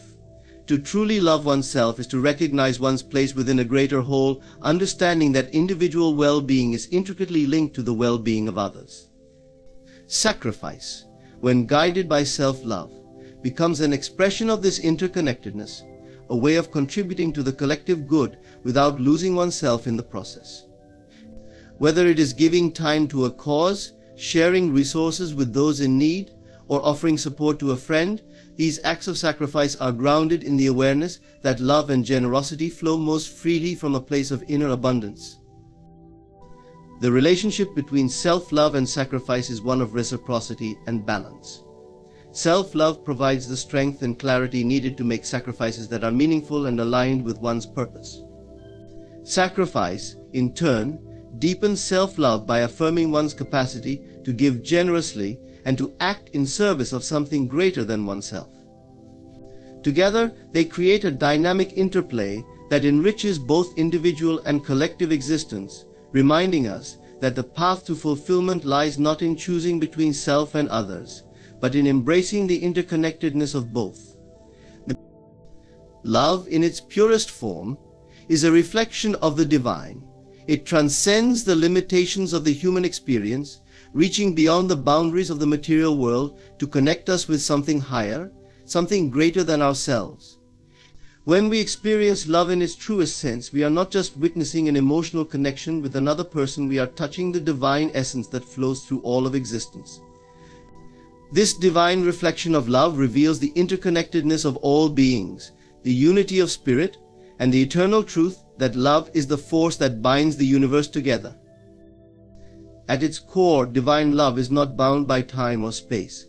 It is an eternal energy that exists beyond the constructs of human perception. While human love often depends on external circumstances, desires, or conditions, divine love operates on a different level. It is unconditional, unchanging, and all-encompassing. When we experience this type of love, we feel a profound connection to the universe, as if we are one with everything around us. It is in these moments that we realize that love is not something we simply give or receive, it is something that flows through us, something that we are a part of. Love as a divine reflection invites us to see the world with new eyes. It asks us to recognize the divine spark in everyone we meet, to see the soul behind the physical form. When we understand that love is not limited to personal relationships but extends to all beings, all things, we begin to experience life differently. We no longer view others as separate from us. We see them as reflections of the same divine energy that flows through us. This recognition fosters compassion, empathy, and a deep understanding of the interconnectedness of all life. The divine reflection of love also teaches us about the nature of creation itself. Just as a reflection in a mirror is an image of the original object, love is a reflection of the divine source from which it originates. The universe itself, with all its beauty, complexity, and harmony, is an expression of this love. Everything in existence is a manifestation of the divine energy that seeks to express itself through love. Whether it is the beauty of a sunset, the bond between two people, or the quiet stillness of nature, love is present everywhere. It is the force that brings everything into being, sustains it, and ultimately returns it to its source. In this sense, love is the driving force behind all creation. It is not something we can control or manipulate, it is something that flows through us when we open ourselves to it. Divine love is a force of nature, much like gravity or light, that exists independently of our will, but can be experienced when we align ourselves with its flow. Just as we cannot force the sun to shine, we cannot force love to manifest. However, when we attune ourselves to the divine, when we open our hearts and minds, love flows effortlessly into our lives, transforming us in the process. This divine love is also a mirror for our own spiritual growth. When we experience love in its highest form, we are not just connecting with another person, but we are also connecting with the divine within ourselves. In loving another, we come to understand more deeply who we are, as we reflect the divine love that resides within us.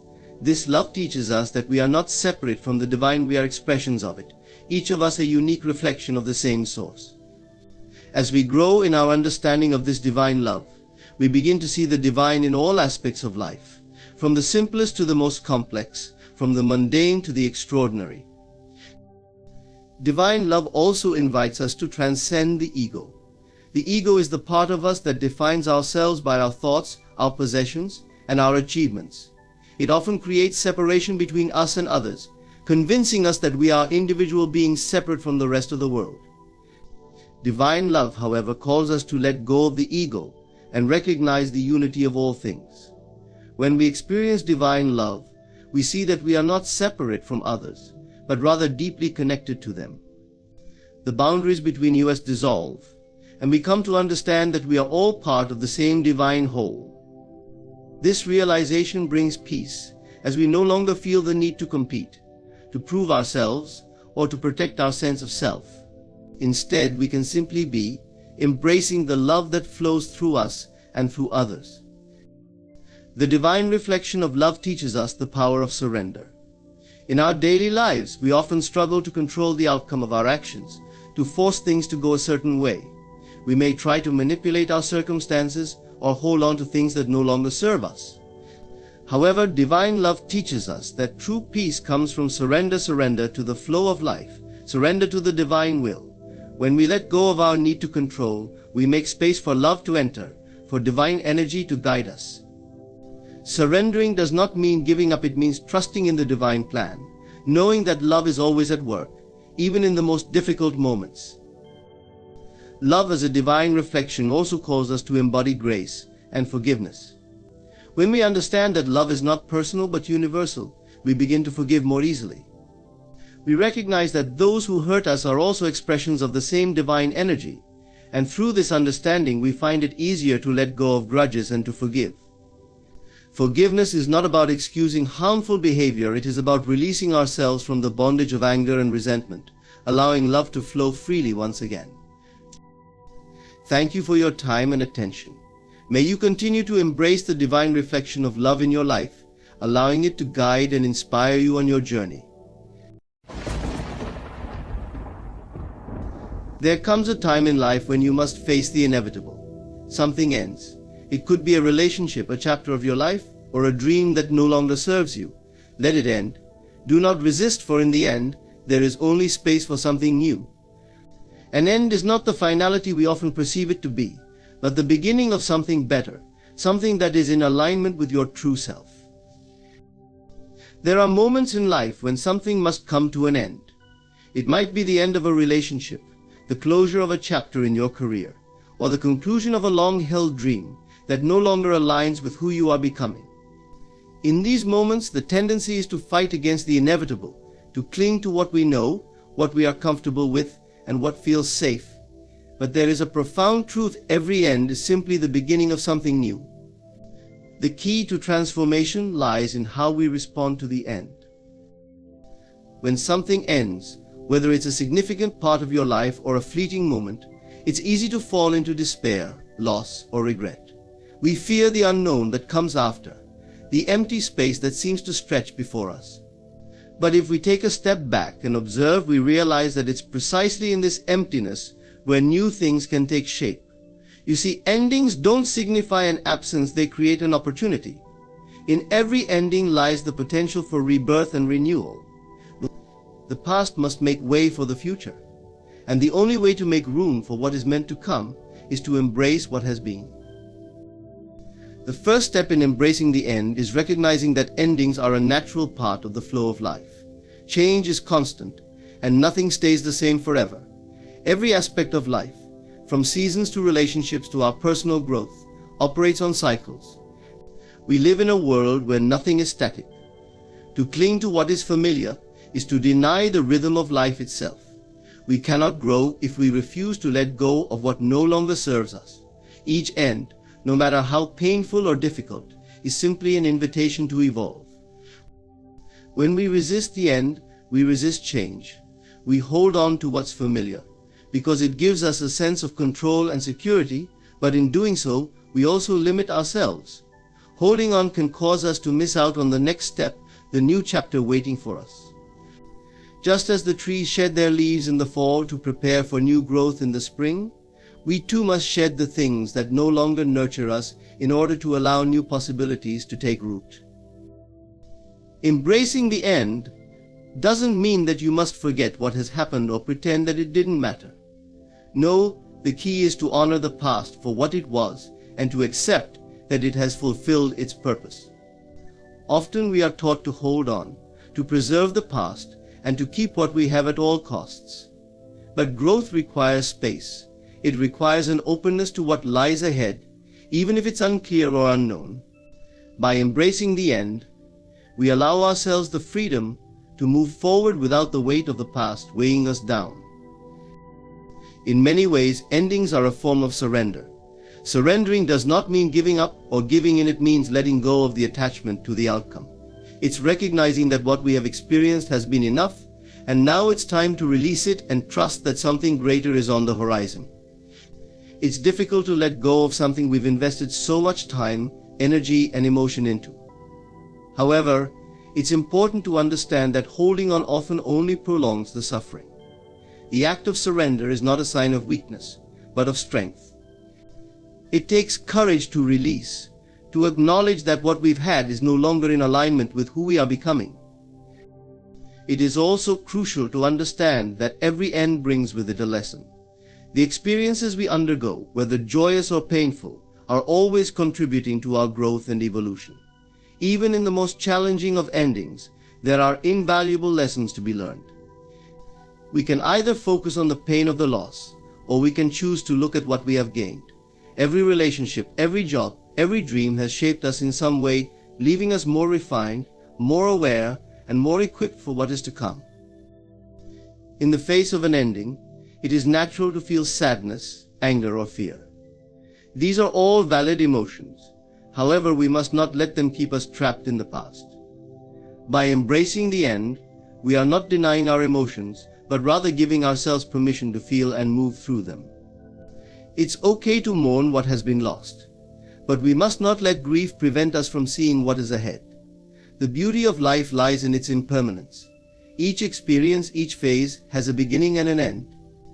The key is not to avoid or resist the end, but to acknowledge it, honor it, and allow it to be a part of the beautiful tapestry of your life. We can find peace in knowing that the universe, or whatever higher force we believe in, has a plan for us. What ends is simply part of the grand design. By embracing the end, we are making space for the next phase of our journey.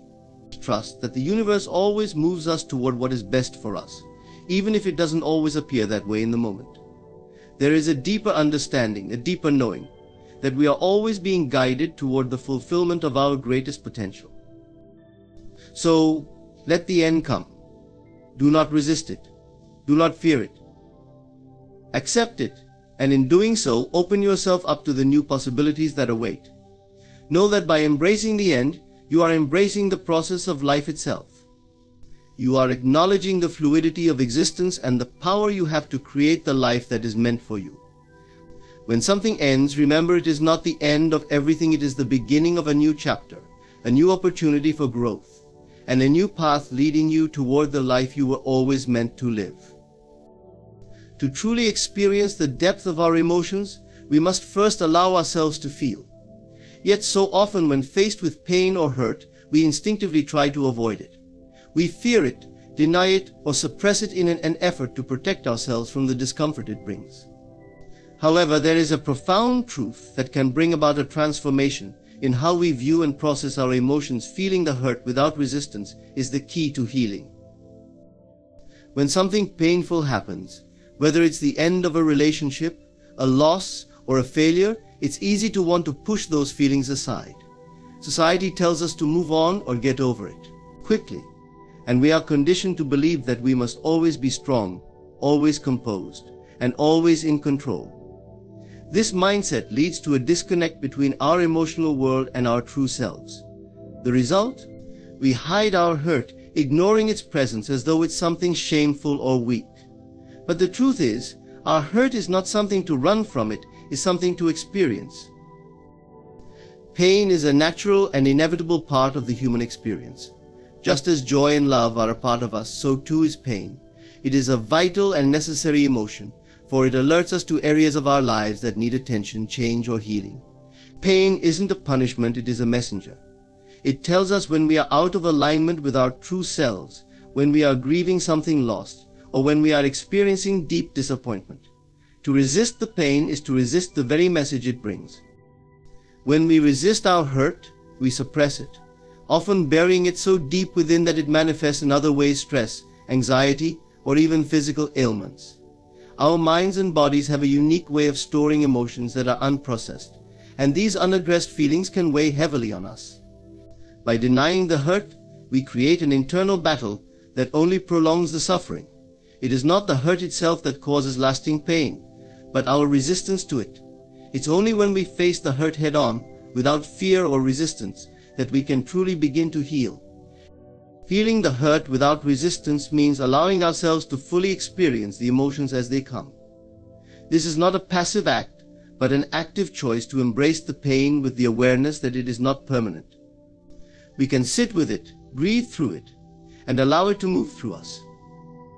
This approach requires courage, as it involves confronting the vulnerability and rawness of our emotions. However, when we allow ourselves to feel, we free ourselves from the chains of suppression and denial. When we stop fighting against the hurt, we can begin to understand its deeper meaning. Emotions are not random or meaningless. Every emotion we feel is a reflection of our inner world. Pain often comes when we have unmet needs, unhealed wounds, or unresolved trauma. By allowing ourselves to feel this hurt, we open the door to understanding what lies beneath it. What is this pain telling us about our desires, our boundaries, and our own growth? When we stop resisting and allow ourselves to feel the pain, we create the space to truly hear what our emotions have to teach us. In feeling the hurt, we allow ourselves to process it fully.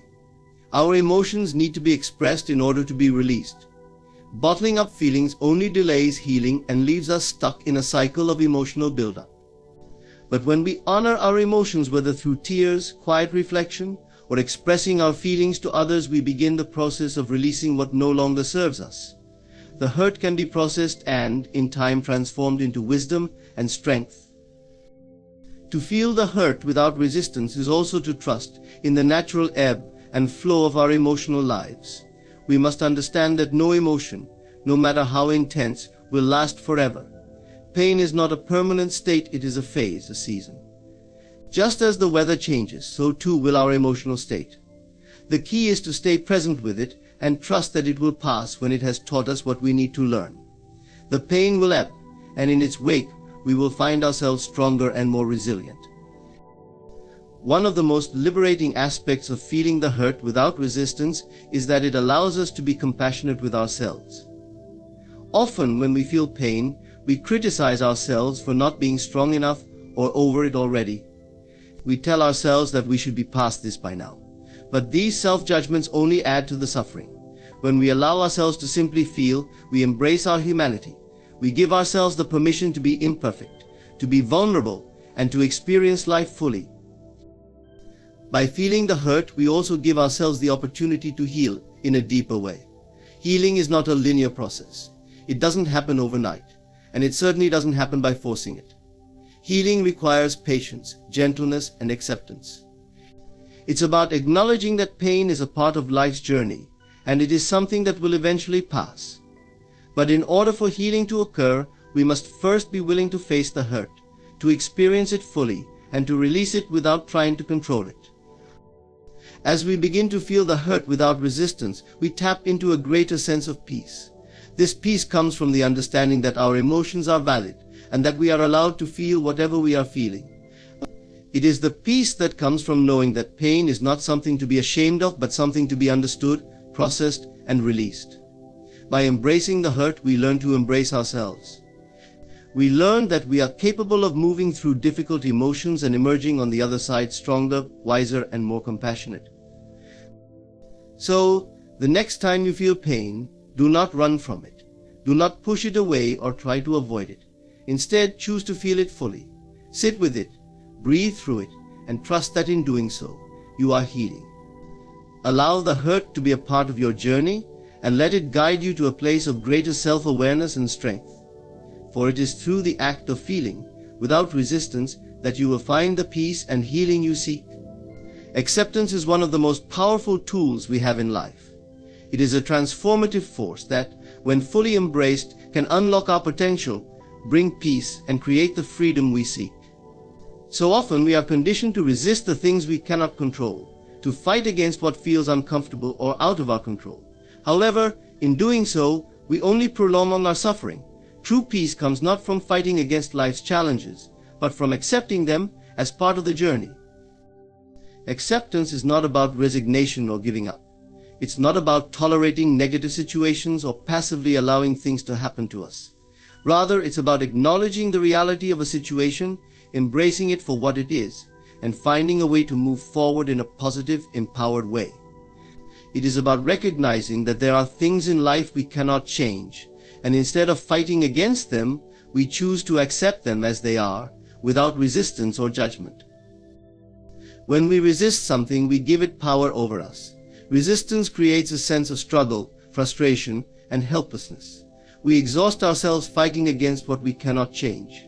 However, when we shift our mindset from resistance to acceptance, we immediately release that power.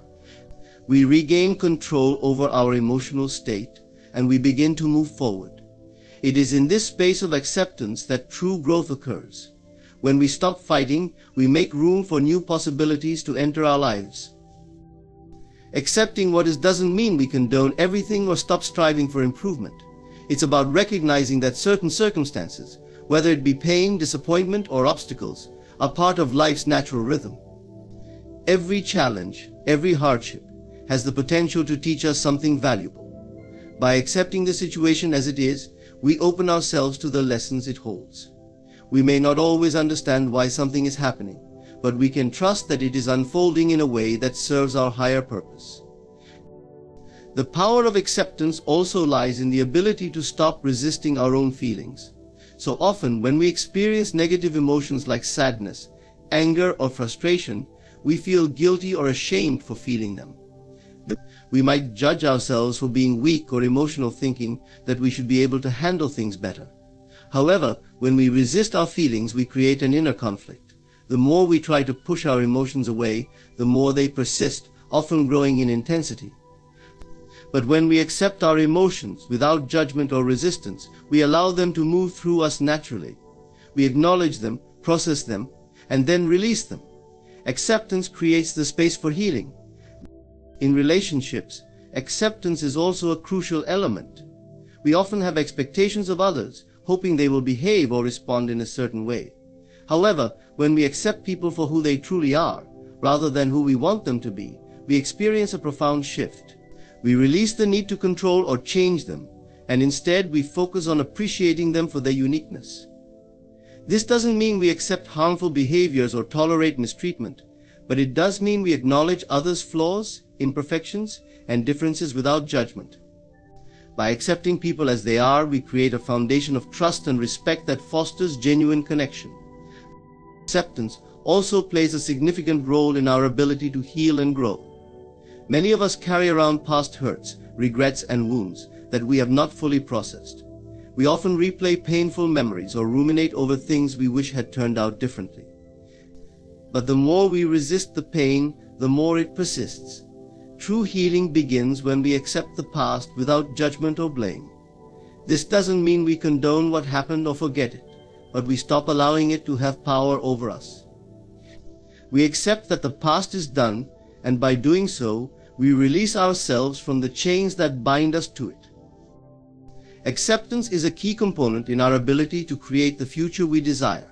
When we accept the present moment for what it is, we free ourselves from the grip of anxiety and fear about the future. So much of our stress comes from worrying about what might happen or how things might turn out. But when we accept that we cannot predict the future, we free ourselves from the burden of trying to control it. We focus on the present moment, take inspired action, and trust that everything will unfold as it should. Acceptance allows us to let go of the need to have everything figured out and gives us the confidence to move forward with faith and trust. The process of acceptance also invites gratitude into our lives. When we accept things as they are, we begin to see the blessings in the midst of challenges. Acceptance allows us to recognize that every experience, even the difficult ones, is contributing to our growth. We learn to appreciate the lessons that life offers us and find meaning in what we go through. It's easy to be grateful when things are going well, but it's in the moments of difficulty that we have the opportunity to deepen our gratitude. Acceptance teaches us that even in our struggles, there is something to be thankful for. Acceptance is not just about making peace with the things we cannot change. It is about empowering ourselves to create the life we desire. It is about surrendering to the flow of life and trusting that everything is unfolding as it should. By accepting what is, we release resistance and open ourselves to new opportunities, new insights, and new possibilities. We stop fighting against the current and begin to flow with it, knowing that life will always bring us what we need when we are ready to receive it. In embracing acceptance, we create space for peace, joy, and fulfillment. We stop being weighed down by the burdens of resistance and instead step into a place of flow and ease. Acceptance doesn't mean we give up on our dreams or stop striving for better. It simply means that we accept where we are right now. without judgment, and trust that everything is happening for our highest good. This is the power of acceptance to bring us peace, to heal our wounds, and to guide us toward a brighter, more fulfilled future. Healing is not something that is granted to us from the outside, it is something that begins deep within. It is a process that starts with an inward journey, a return to self. For many of us, the idea of healing conjures up images of external solutions, medications, therapies, or the presence of others. While these can support us, true healing happens when we turn inward, acknowledging the wounds within, understanding their source, and working through them.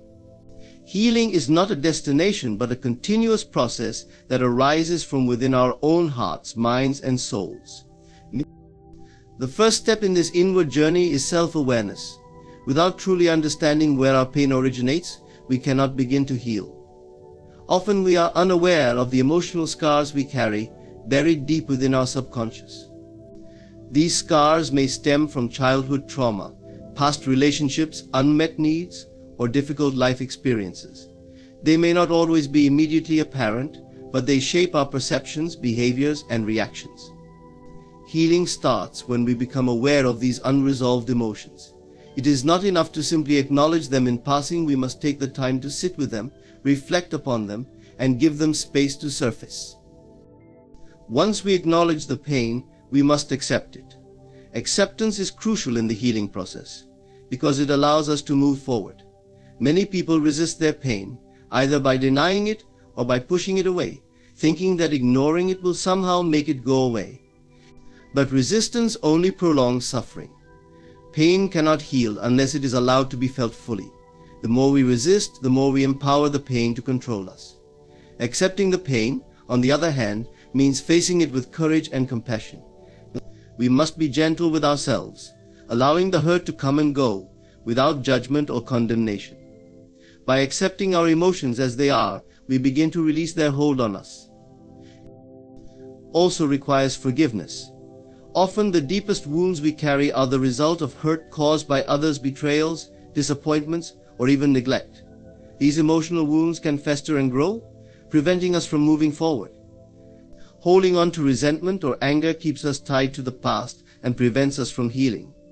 Forgiveness is not about condoning the hurt or excusing the actions of others. It is about freeing ourselves from the grip of those past emotions.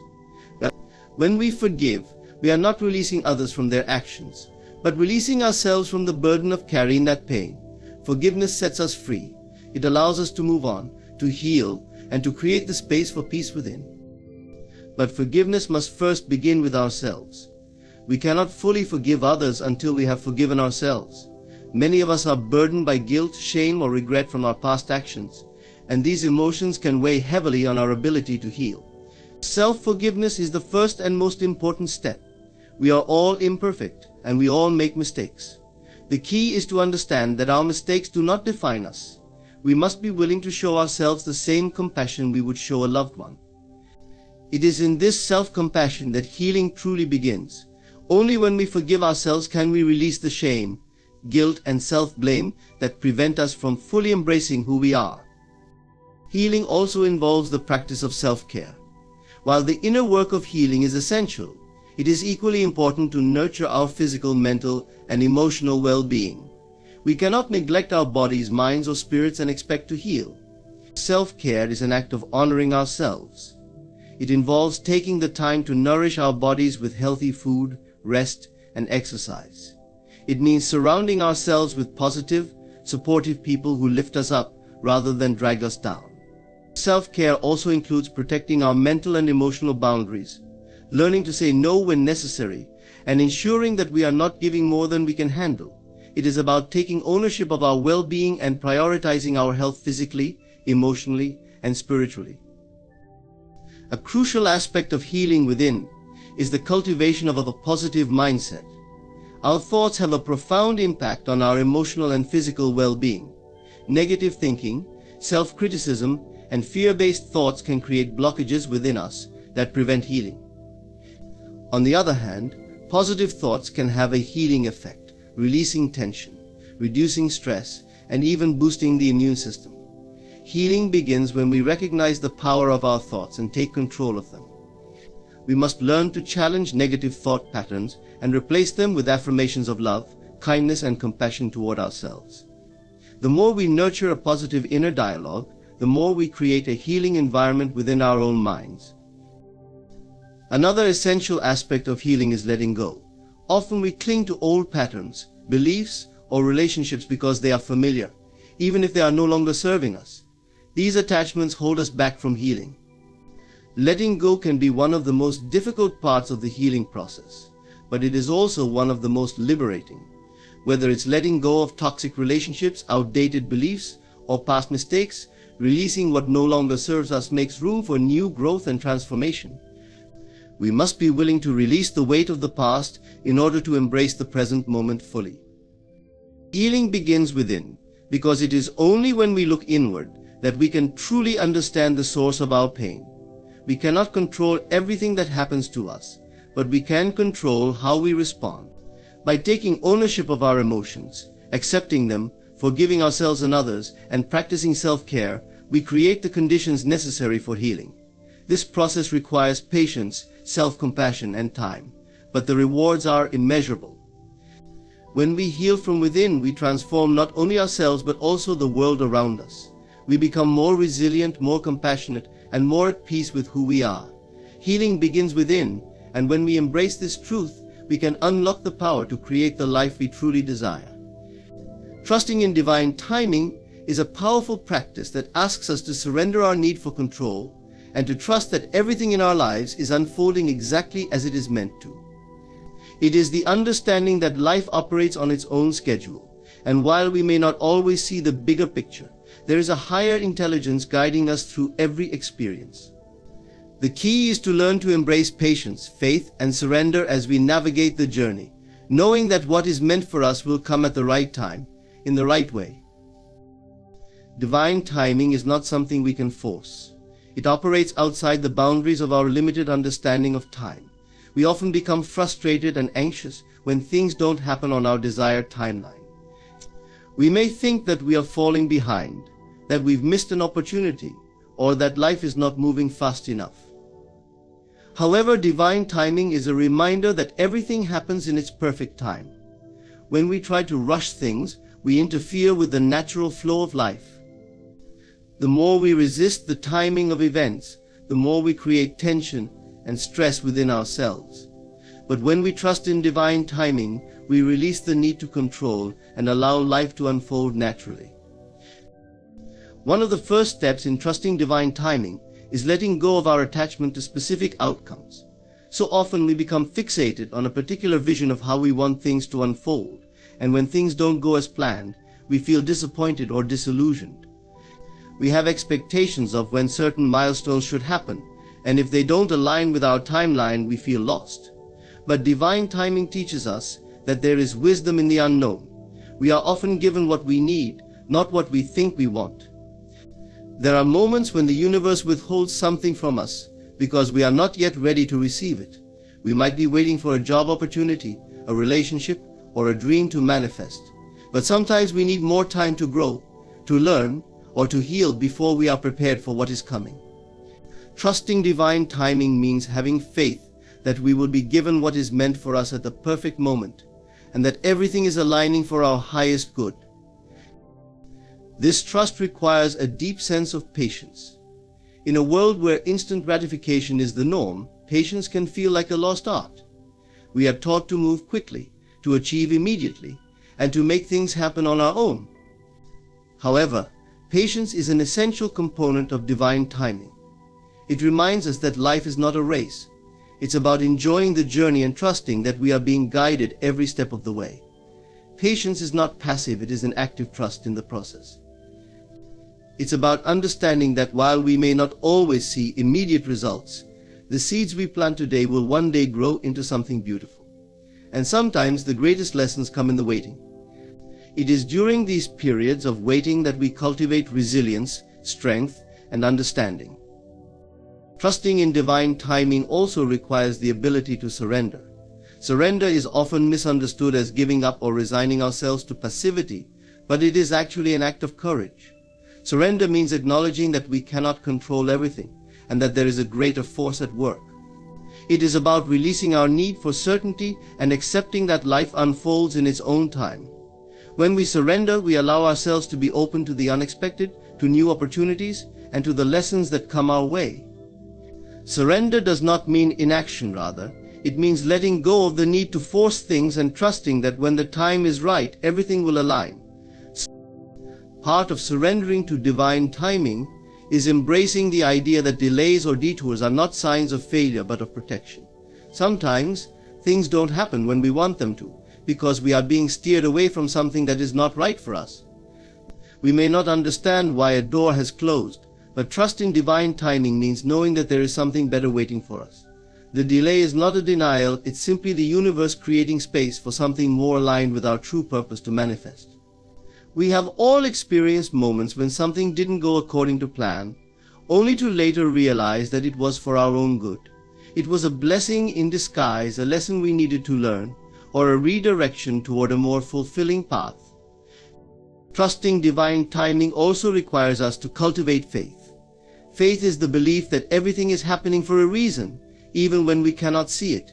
It is the understanding that there is a greater plan in motion, even if it doesn't make sense in the moment. Faith in divine timing means that we trust that the universe, or whatever higher power we believe in, is guiding us toward what we need. Faith allows us to be at peace with the unknown.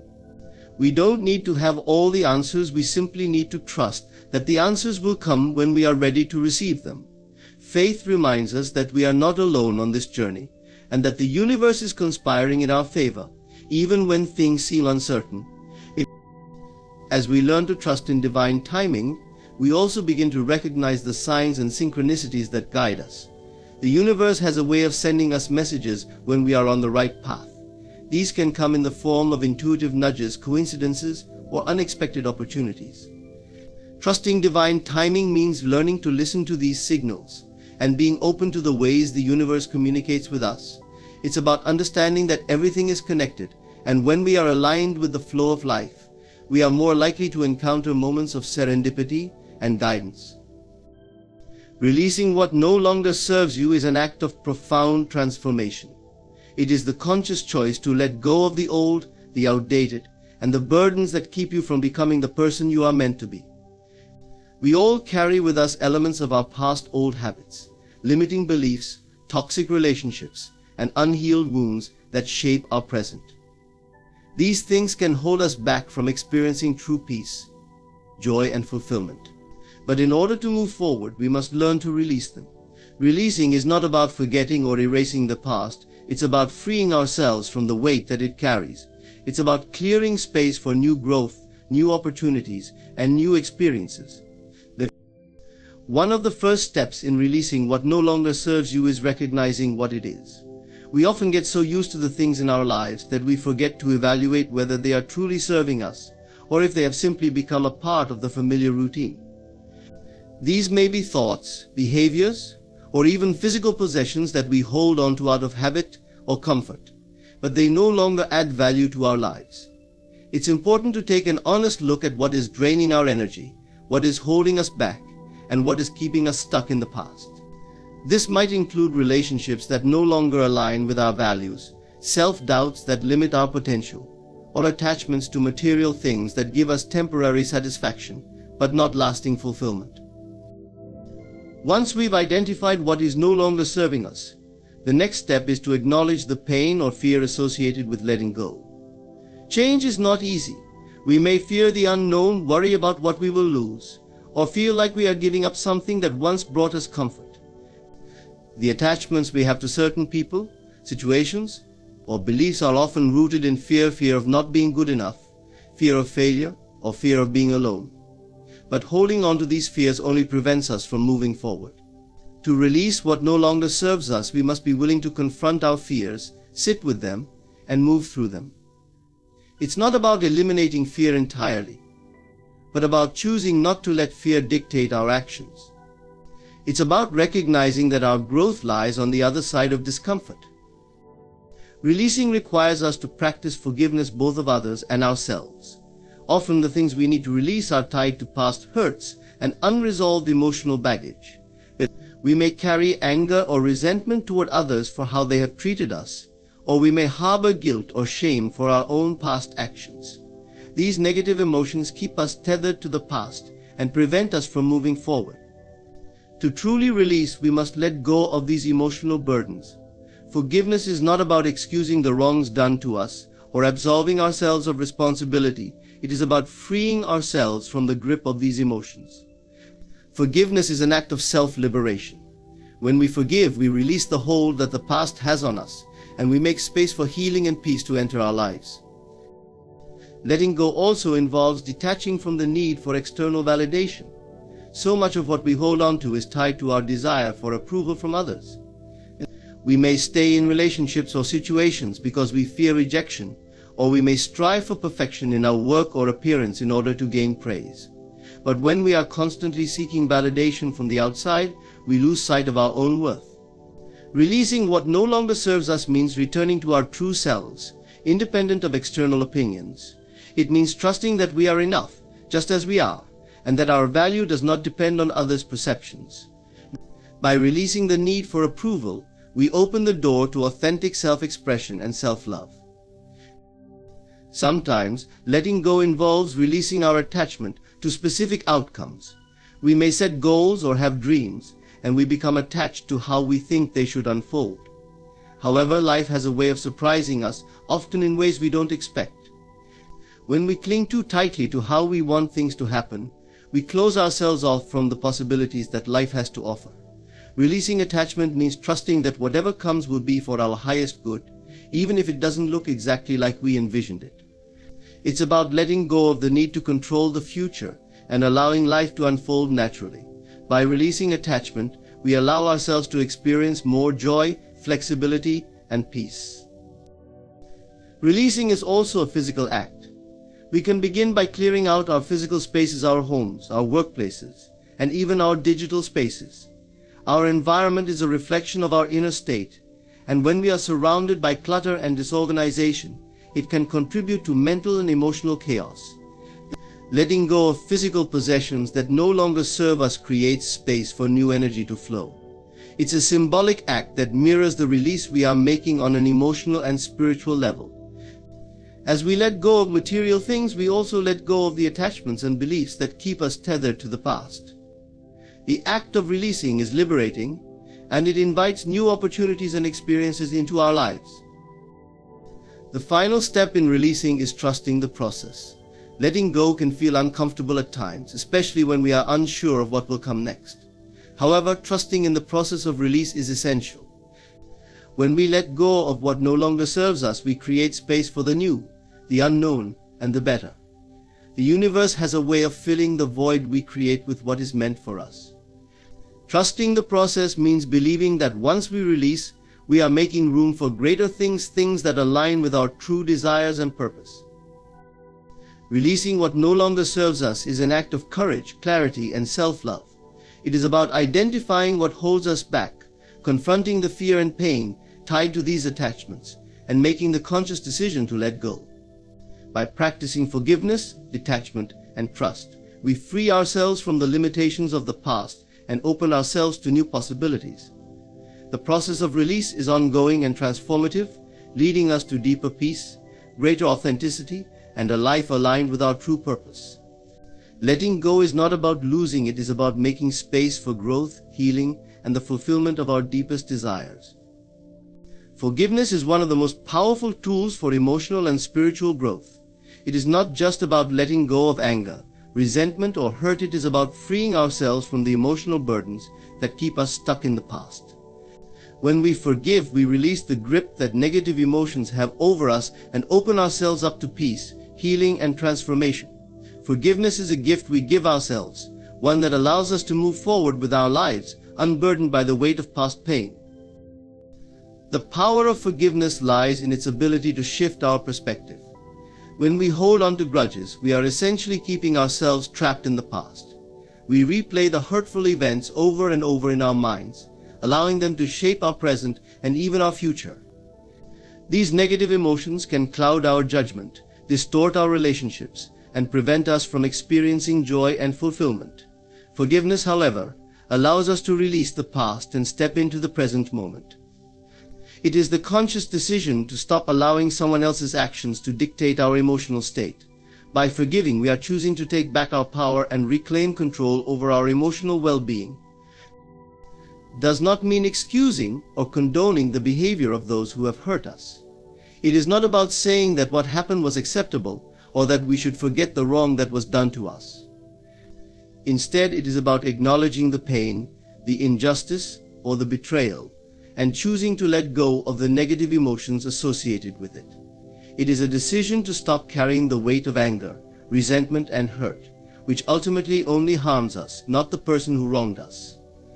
By forgiving, we are choosing to free ourselves from the emotional imprisonment of the past, and in doing so, we create space for healing to occur. At its core, forgiveness is about releasing the need for revenge or retribution. When we are hurt, it is natural to feel the desire for justice, for the wrongdoer to face the consequences of their actions.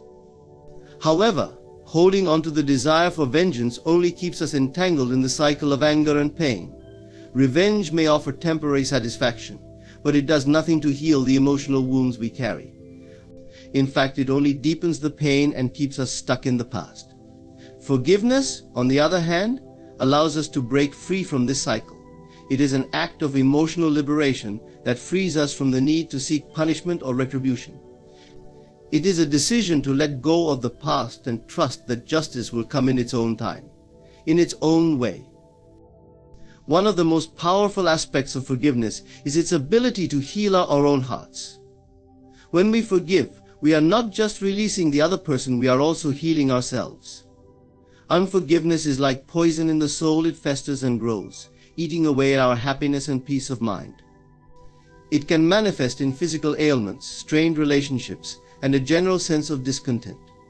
When we choose to forgive, we free ourselves from this poison.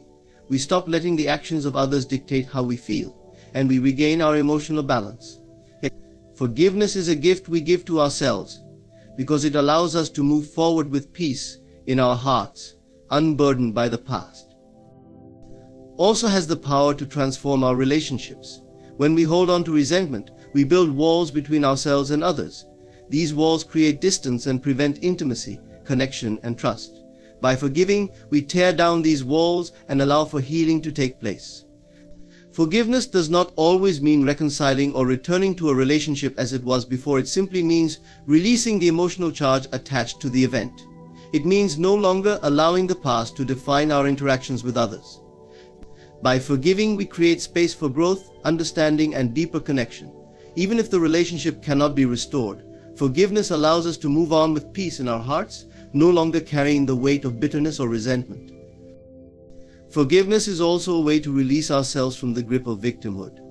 When we hold on to anger and resentment, we are essentially giving away our power. We are allowing the actions of others to define us and control how we feel. We become victims of our circumstances, constantly reliving the pain and hurt of the past. Forgiveness, however, is an act of empowerment. It is a conscious choice to stop being a victim of our past and to take back our power. It is a decision to stop allowing the actions of others to control how we feel, and to instead take responsibility for our emotional state. Forgiveness frees us from the role of the victim and allows us to reclaim our personal power. It is not always easy. It requires vulnerability, humility, and strength. It is often much easier to hold on to anger and resentment than to let them go. We may feel justified in our hurt, and we may believe that by forgiving, we are somehow letting the other person off the hook. But the truth is, holding on to anger only hurts us in the end. Forgiveness is not about condoning the behavior of others. It is about freeing ourselves from the emotional weight of the past. It is about choosing to move forward with peace in our hearts, regardless of what has happened. The process of forgiveness is different for everyone. It may take time, reflection, and even the help of a therapist or spiritual guide. It is important to give ourselves permission to forgive at our own pace. Some wounds may take longer to heal than others, and that is okay. Forgiveness is a journey, not a destination. It is a continuous process of letting go, releasing the past, and choosing peace in the present moment.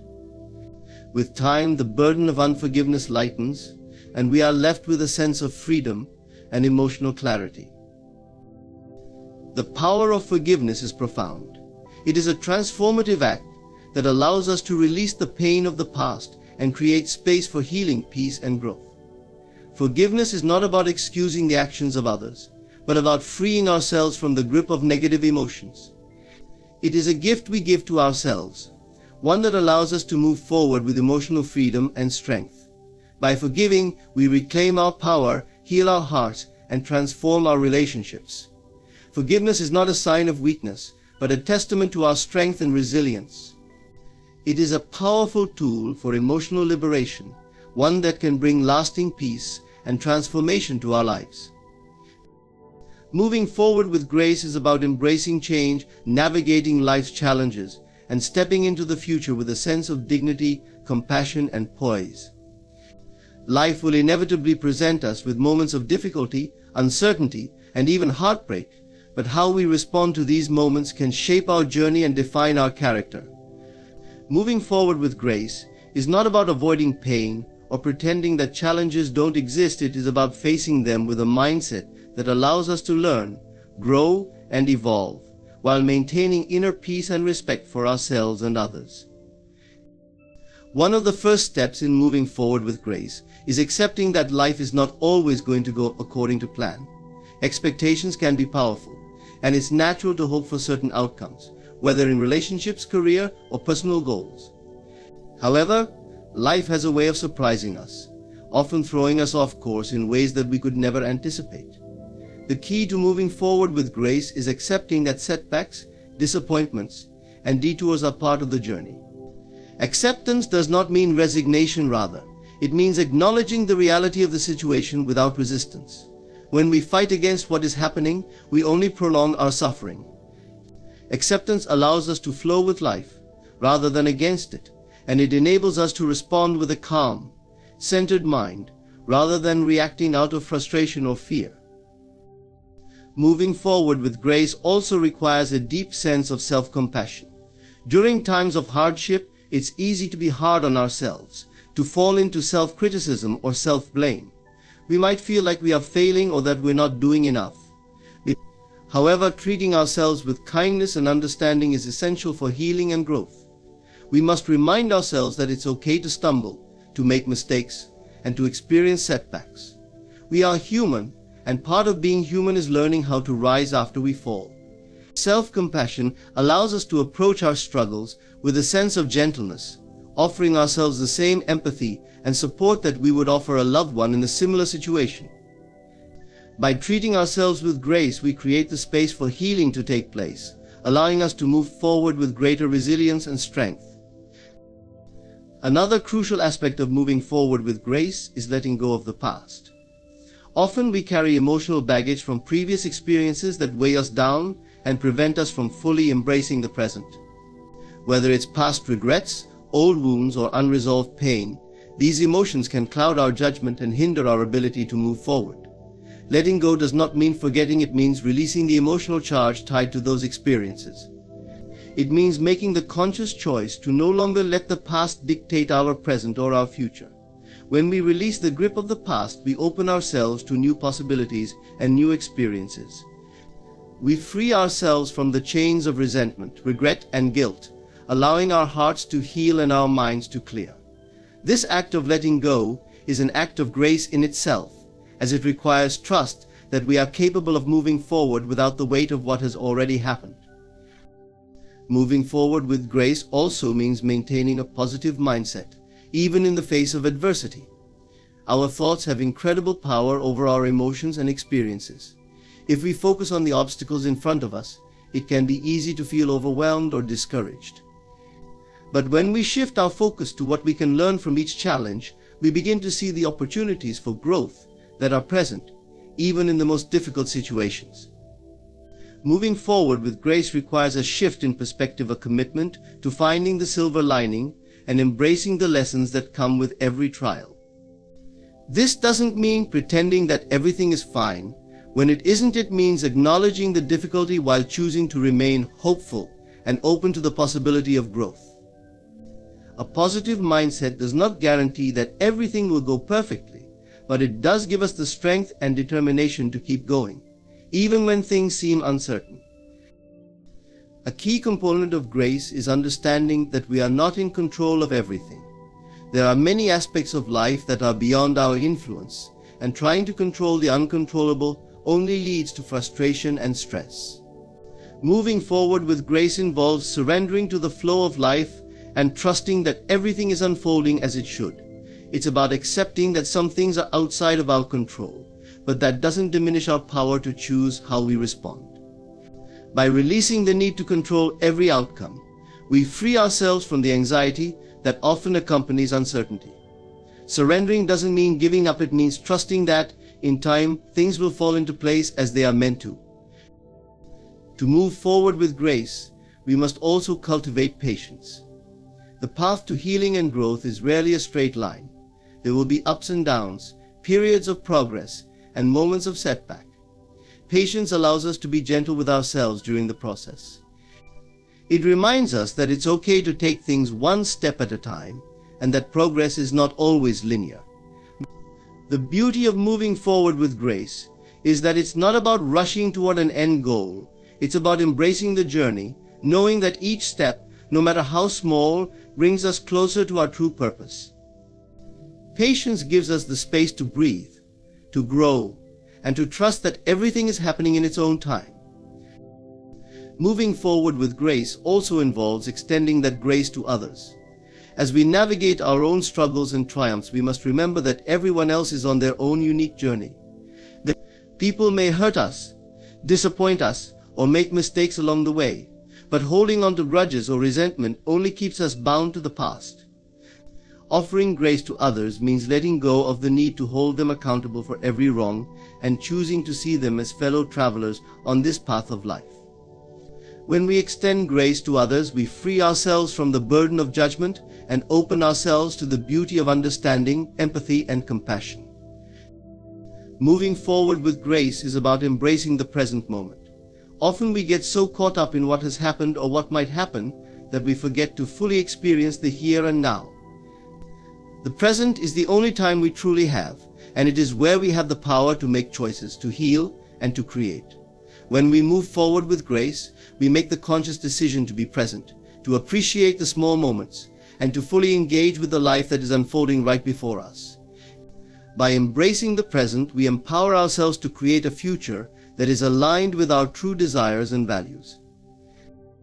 Moving forward with grace is an act of self-love, self-compassion, and trust in the process of life.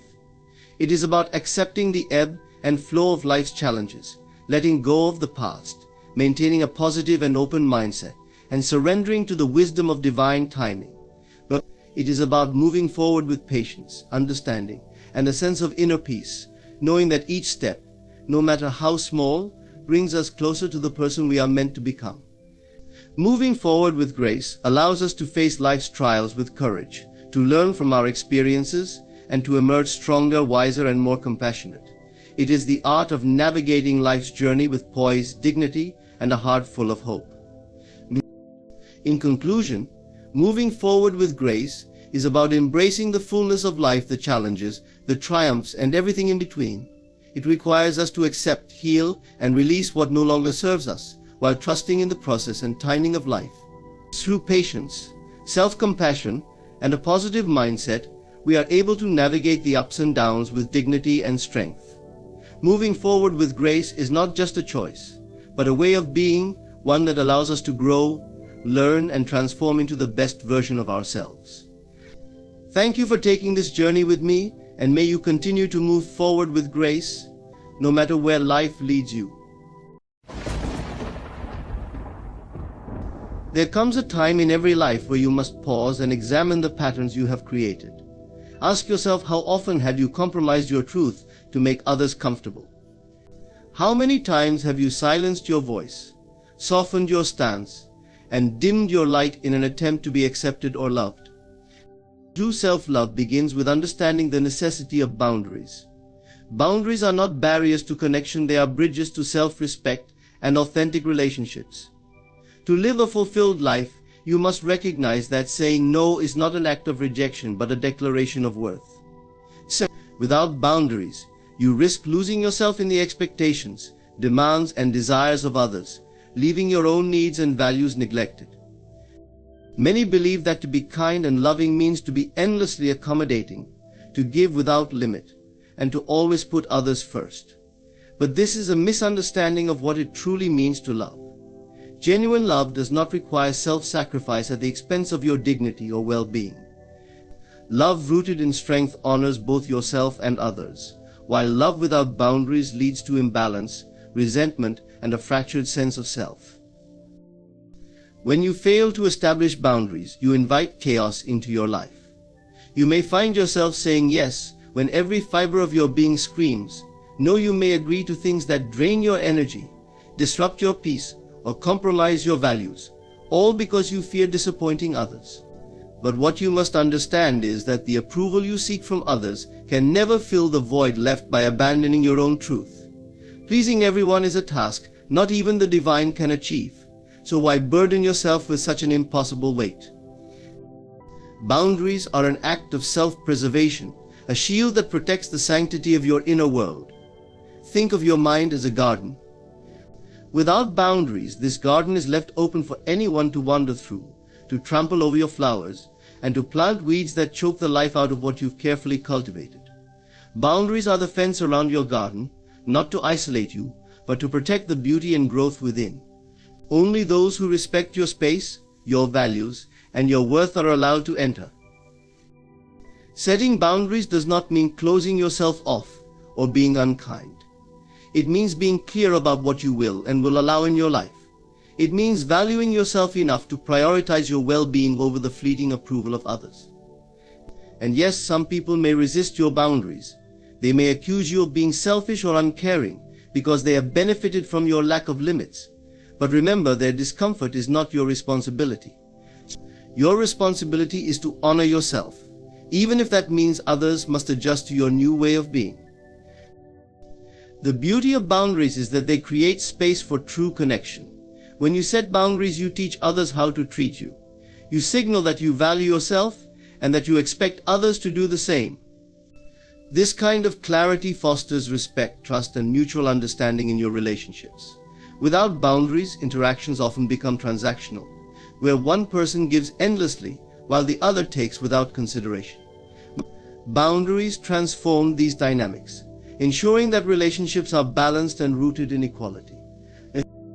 Establishing boundaries requires courage.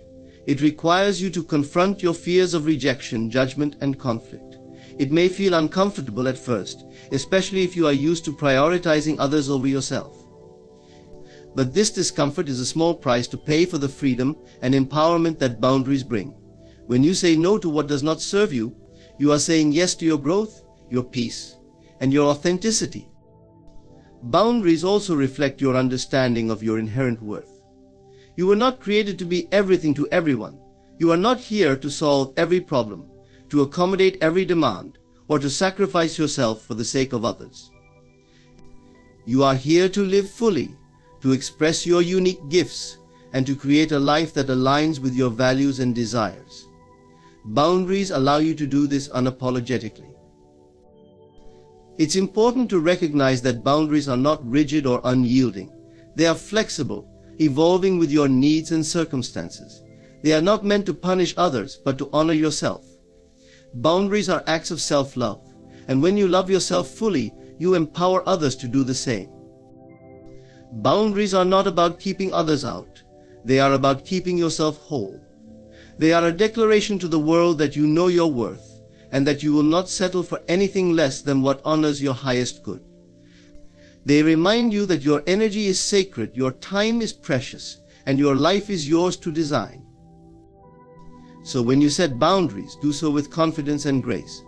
Understand that you are not depriving others, you are teaching them how to value both you and themselves.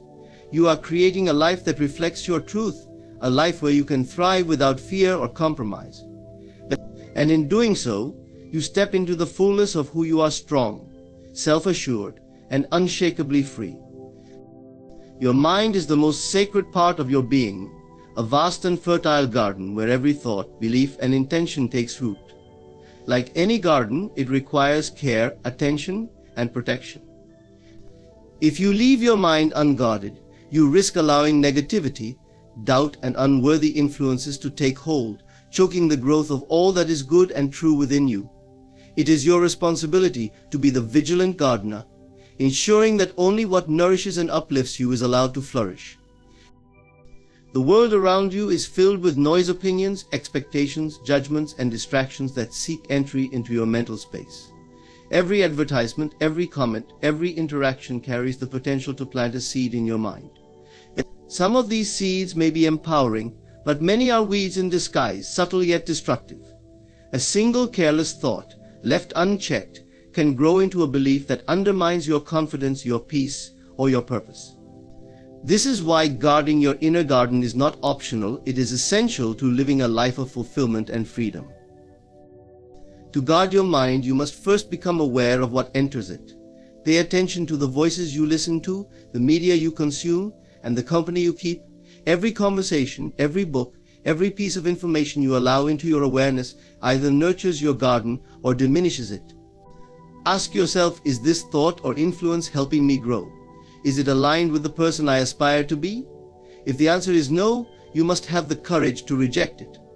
Protecting your mind is not about being closed off to the world, it is about being discerning. Negative thoughts are like invasive weeds. They may start small and seem harmless, but if left unaddressed, they spread quickly, suffocating the beauty and vitality of your inner landscape. A single doubt, if entertained, can multiply into fear, insecurity, and despair. This is why it is so important to pull out negative thoughts the moment they arise. Challenge them, question their validity, and replace them with affirmations of truth and strength. Remember, you are not at the mercy of your thoughts, you are the master of your mind. Guarding your inner garden also means cultivating the soil of your consciousness with positive and empowering beliefs. Just as a gardener enriches the earth with nutrients, you must enrich your mind with gratitude, hope, and faith. Spend time each day nurturing thoughts that inspire you, uplift you, and remind you of your inherent worth. Visualize your goals, affirm your strengths, and meditate on the infinite potential within you. The more you focus on what is good, the more your garden will bloom with abundance and beauty. One of the most powerful ways to protect your mind is to limit your exposure to negativity. This does not mean avoiding challenges or difficult truths, it means refusing to dwell in toxic environments or entertain destructive influences. Be mindful of the people you surround yourself with. Some individuals are like sunshine and rain for your garden, encouraging growth and vitality. Others are like storms, uprooting your peace and scattering your focus. Choose wisely who you allow into your life, for their energy inevitably affects your own. Silence is another vital tool for guarding your inner garden.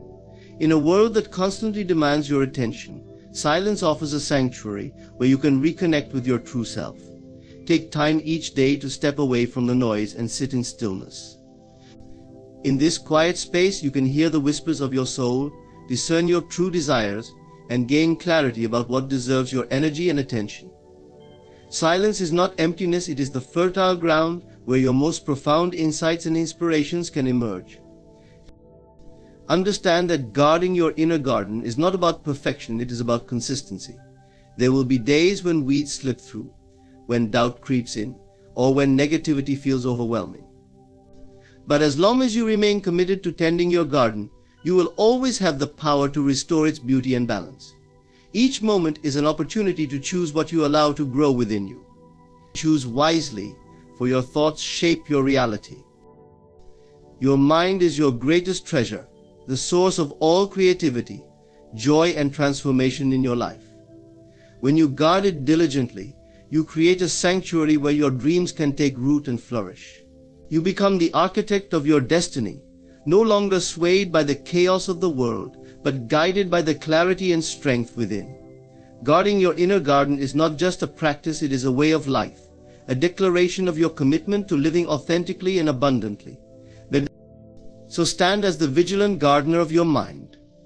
Watch carefully what you allow in, nurture the thoughts that empower you, and remove anything that threatens your peace or growth.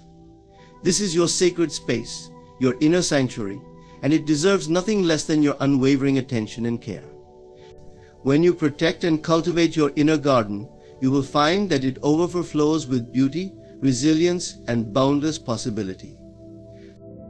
Many of us spend our lives chasing the approval and acceptance of others, believing that if we can please everyone around us, we will finally feel whole. This belief, however, is a trap, a grand illusion that leads not to fulfillment, but to exhaustion and emptiness. The idea that you must be liked, validated, or embraced by everyone to feel valuable is one of the most persistent and damaging lies you can tell yourself. The truth is, seeking acceptance from others is like chasing a shadow. No matter how fast you run, it always stays out of reach. The need for acceptance often stems from a fear of rejection. From a young age, many of us are conditioned to believe that our worth depends on how others perceive us. We are taught to conform, to be agreeable, and to avoid conflict at all costs. This conditioning encourages us to suppress our true selves, to hide our flaws, and to mold ourselves into what we think others want us to be. Over time, we begin to equate being accepted with being loved, and we sacrifice authenticity for approval. But love built on pretense is not love at all. It is a fragile construct that crumbles under the weight of its own falseness. The pursuit of acceptance is inherently flawed because it is impossible to please everyone. Human beings are complex and diverse, each with their own opinions, preferences, and biases. What one person admires in you, another may criticize. Trying to adapt to the expectations of others is like trying to hold water in your hands. It slips through, leaving you empty and frustrated. This constant shifting to gain approval not only erodes your sense of self but also drains your energy and joy. Furthermore, the acceptance you seek from others often has little to do with you and everything to do with them. People view the world through the lens of their own experiences, insecurities, and values. When someone rejects you or fails to approve of you, it is often a reflection of their own inner struggles, not a judgment of your worth. Understanding this liberates you from the burden of taking others' opinions personally. It allows you to see that their acceptance or rejection does not define you, it defines them. True acceptance cannot be found in the opinions of others, it must come from within. When you accept yourself fully, flaws, strengths, and all, you no longer feel the need to seek validation from external sources. Self-acceptance is a powerful force because it frees you from the illusion that you must earn your worth. It reminds you that your value is inherent, not conditional. You are worthy not because of what you do, how you look, or how others perceive you, but simply because you exist. When you stop seeking acceptance, you often attract genuine connection. People are drawn to authenticity, to those who are unapologetically themselves. When you live in alignment with your truth, you inspire others to do the same. This creates relationships built on mutual respect and understanding, rather than on the fragile foundation of approval seeking. The people who truly matter in your life will love you for who you are, not for who you pretend to be. Breaking free from the illusion of acceptance requires courage. It means risking disapproval, standing firm in your values, and being willing to walk alone if necessary. But this bravery is rewarded with a profound sense of freedom. When you no longer depend on others to validate your existence, you reclaim your power. You become the author of your own story, unshaken by the opinions or judgments of others. It is also important to recognize that rejection is not the end, it is a redirection. When someone does not accept you, it simply means they are not aligned with your path. This is not a failure but an opportunity to find those who are. Rejection clears the way for relationships and experiences that truly resonate with your soul. Embrace it as a gift that guides you closer to your authentic self. Remember, the world's approval is fleeting and unreliable. What is celebrated today may be condemned tomorrow. Basing your worth on such a fragile foundation is like building a house on shifting sands.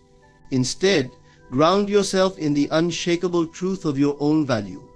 Let your acceptance of yourself be the solid rock upon which you stand. The illusion of acceptance loses its power the moment you realize that you do not need it to be happy, fulfilled, or whole. Your worth does not come from others, it comes from within. When you let go of the need for external validation, you step into a life of authenticity, freedom, and peace. You become unshakable, no longer swayed by the tides of opinion, but rooted in the truth of who you are. There comes a moment in life when you must confront the question of your own worth. It is not something defined by the opinions of others, the balance in your bank account, or the achievements you display. Self-worth is inherent, an unshakable truth that exists within you, whether you acknowledge it or not. Yet, for many, the pressures and influences of the world obscure this truth, leading to a sense of inadequacy or unworthiness. To reclaim your self-worth is to rediscover your intrinsic value and step back into the power that has always been yours. Reclaiming self-worth starts with recognizing that your value is not conditional. It is not earned through effort or dependent on circumstances. It simply is. You are worthy because you exist, because you are a unique expression of life itself. There is no one else like you, and there never will be. This truth may seem simple, but embracing it requires a shift in perspective, a willingness to let go of the stories you've been told about who you should be, and instead honor who you truly are. To reclaim your self-worth, you must learn to silence the inner critic that constantly tells you you're not enough. This voice, often born from past experiences or the harsh words of others, thrives on comparison and doubt. It convinces you that you must be perfect to be valued, that your flaws make you unlovable. But this voice is not the truth, it is a distortion. You must challenge it, question its validity, and replace it with a kinder, more compassionate narrative. Speak to yourself as you would to a dear friend, encouraging, understanding, and unwavering in support. Setting boundaries is another essential step in reclaiming self-worth. When you value yourself, you protect your time, energy, and emotional well-being. You stop saying yes to things that deplete you simply to avoid disappointing others. You learn to walk away from situations and relationships that do not honor your worth. Boundaries are not walls to shut people out, they are expressions of self-respect. They signal to the world and to yourself that you recognize your value and will not allow it to be diminished. Reclaiming self-worth also requires reconnecting with your inner self. In the busyness of life, it's easy to lose touch with who you are beneath the roles you play and the expectations you carry. Take time to reflect, to sit in silence, and to ask yourself, what do I truly desire? What brings me joy? What are my values, and how can I live in alignment with them? The answers to these questions remind you of your authenticity, the unique essence that makes you valuable beyond measure. Another powerful practice in reclaiming self-worth is forgiveness, not just of others, but of yourself. You may carry guilt or shame for mistakes you've made, believing they diminish your value. But your worth is not defined by your past, it is constant and unchanging. Forgive yourself for the times you've fallen short, for the ways you've doubted or neglected yourself.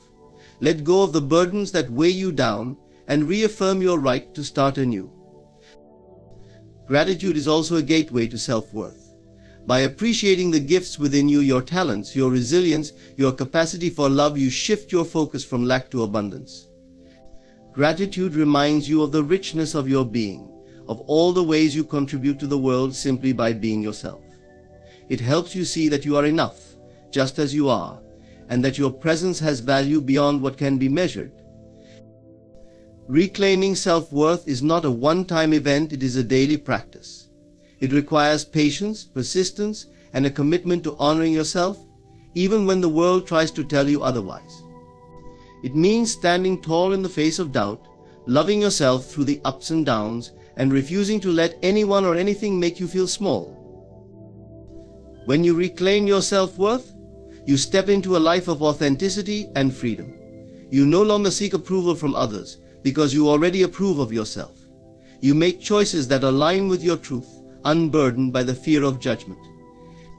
And most importantly, you radiate a confidence that inspires others to see the worth within themselves.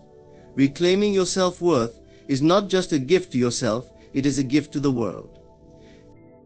In every interaction, there is an opportunity to reflect the truth back to others, to be a mirror that shows them who they are, where they stand, and what they project into the world. Yet many of us choose instead to be cushions, absorbing their pain, justifying their missteps, and softening the edges of hard realities. While this approach may seem kind or compassionate, it often does more harm than good. To truly help others, and ourselves, we must step away from the role of the cushion and embrace the role of the mirror.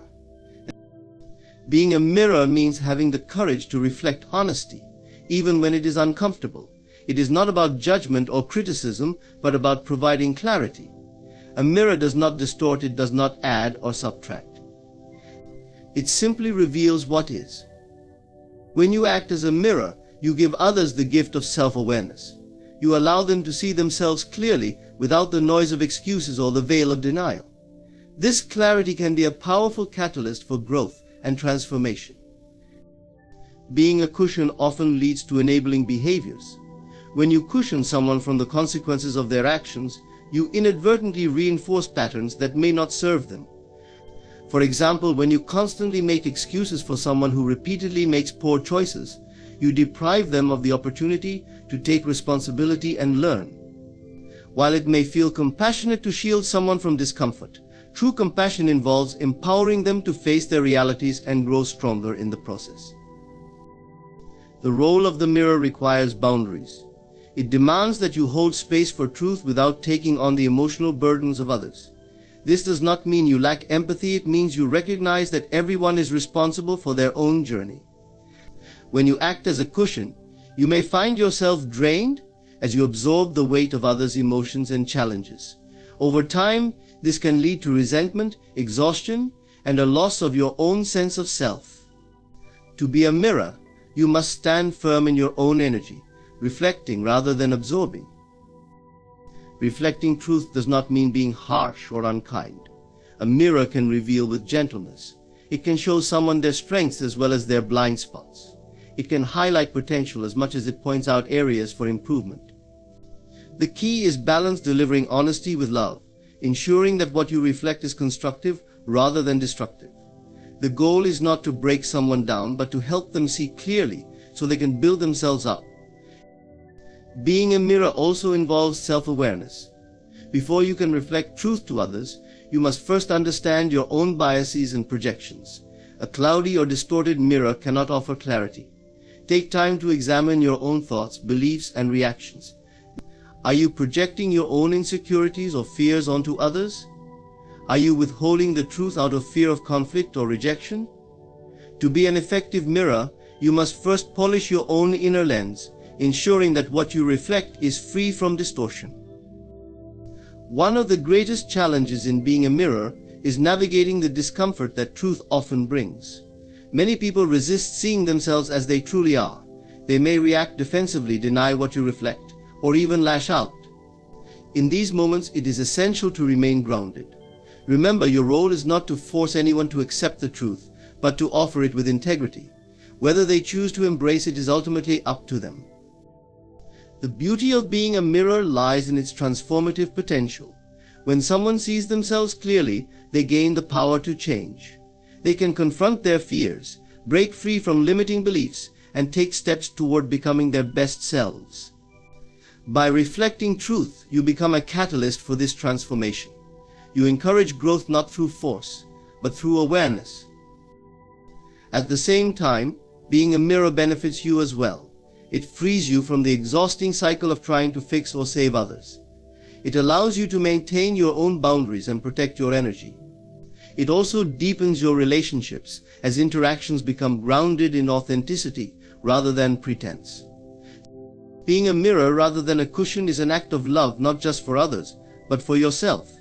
It is a commitment to honesty, growth, and mutual respect. It is a recognition that while you cannot walk someone else's path for them, you can help light the way. By reflecting truth, you empower others to take ownership of their lives, and you free yourself to do the same. It is a gift that requires courage and compassion, but one that has the power to transform lives, including your own. Manifestation is the process of bringing your desires into reality, and its foundation lies in the energy and mindset from which you operate.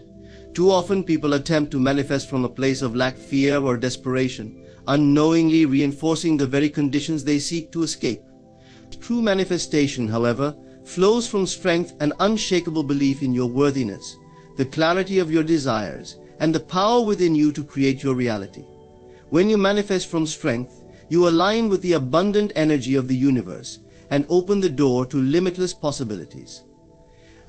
Manifesting from strength begins with shifting your perspective. Instead of seeing yourself as incomplete or unworthy, recognize that you are already whole. Everything you desire exists within you as a seed, waiting to be nurtured and expressed.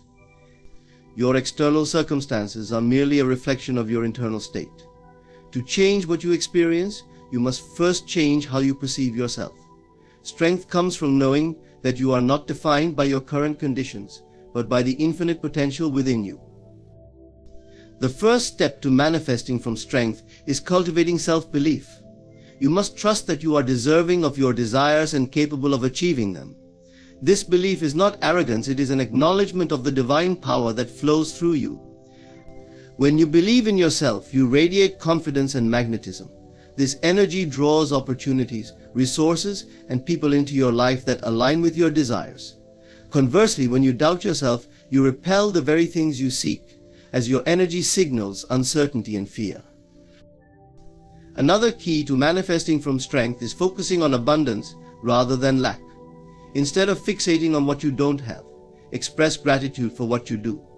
Gratitude is a powerful vibration that amplifies positive energy and shifts your focus toward abundance.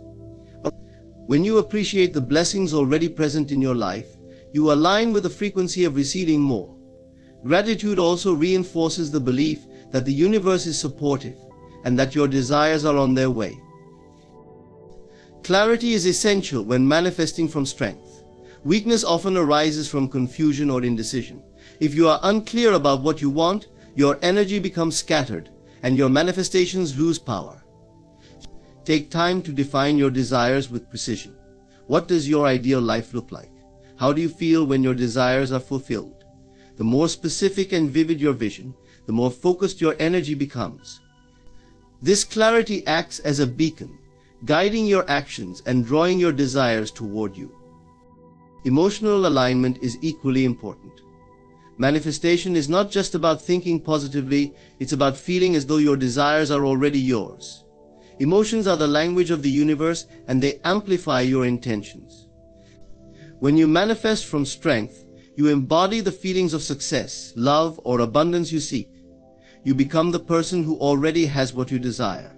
This emotional alignment bridges the gap between your current reality and your desired outcome, making it inevitable. Taking inspired action is another hallmark of manifesting from strength. While visualization and affirmations are powerful tools, they must be paired with action.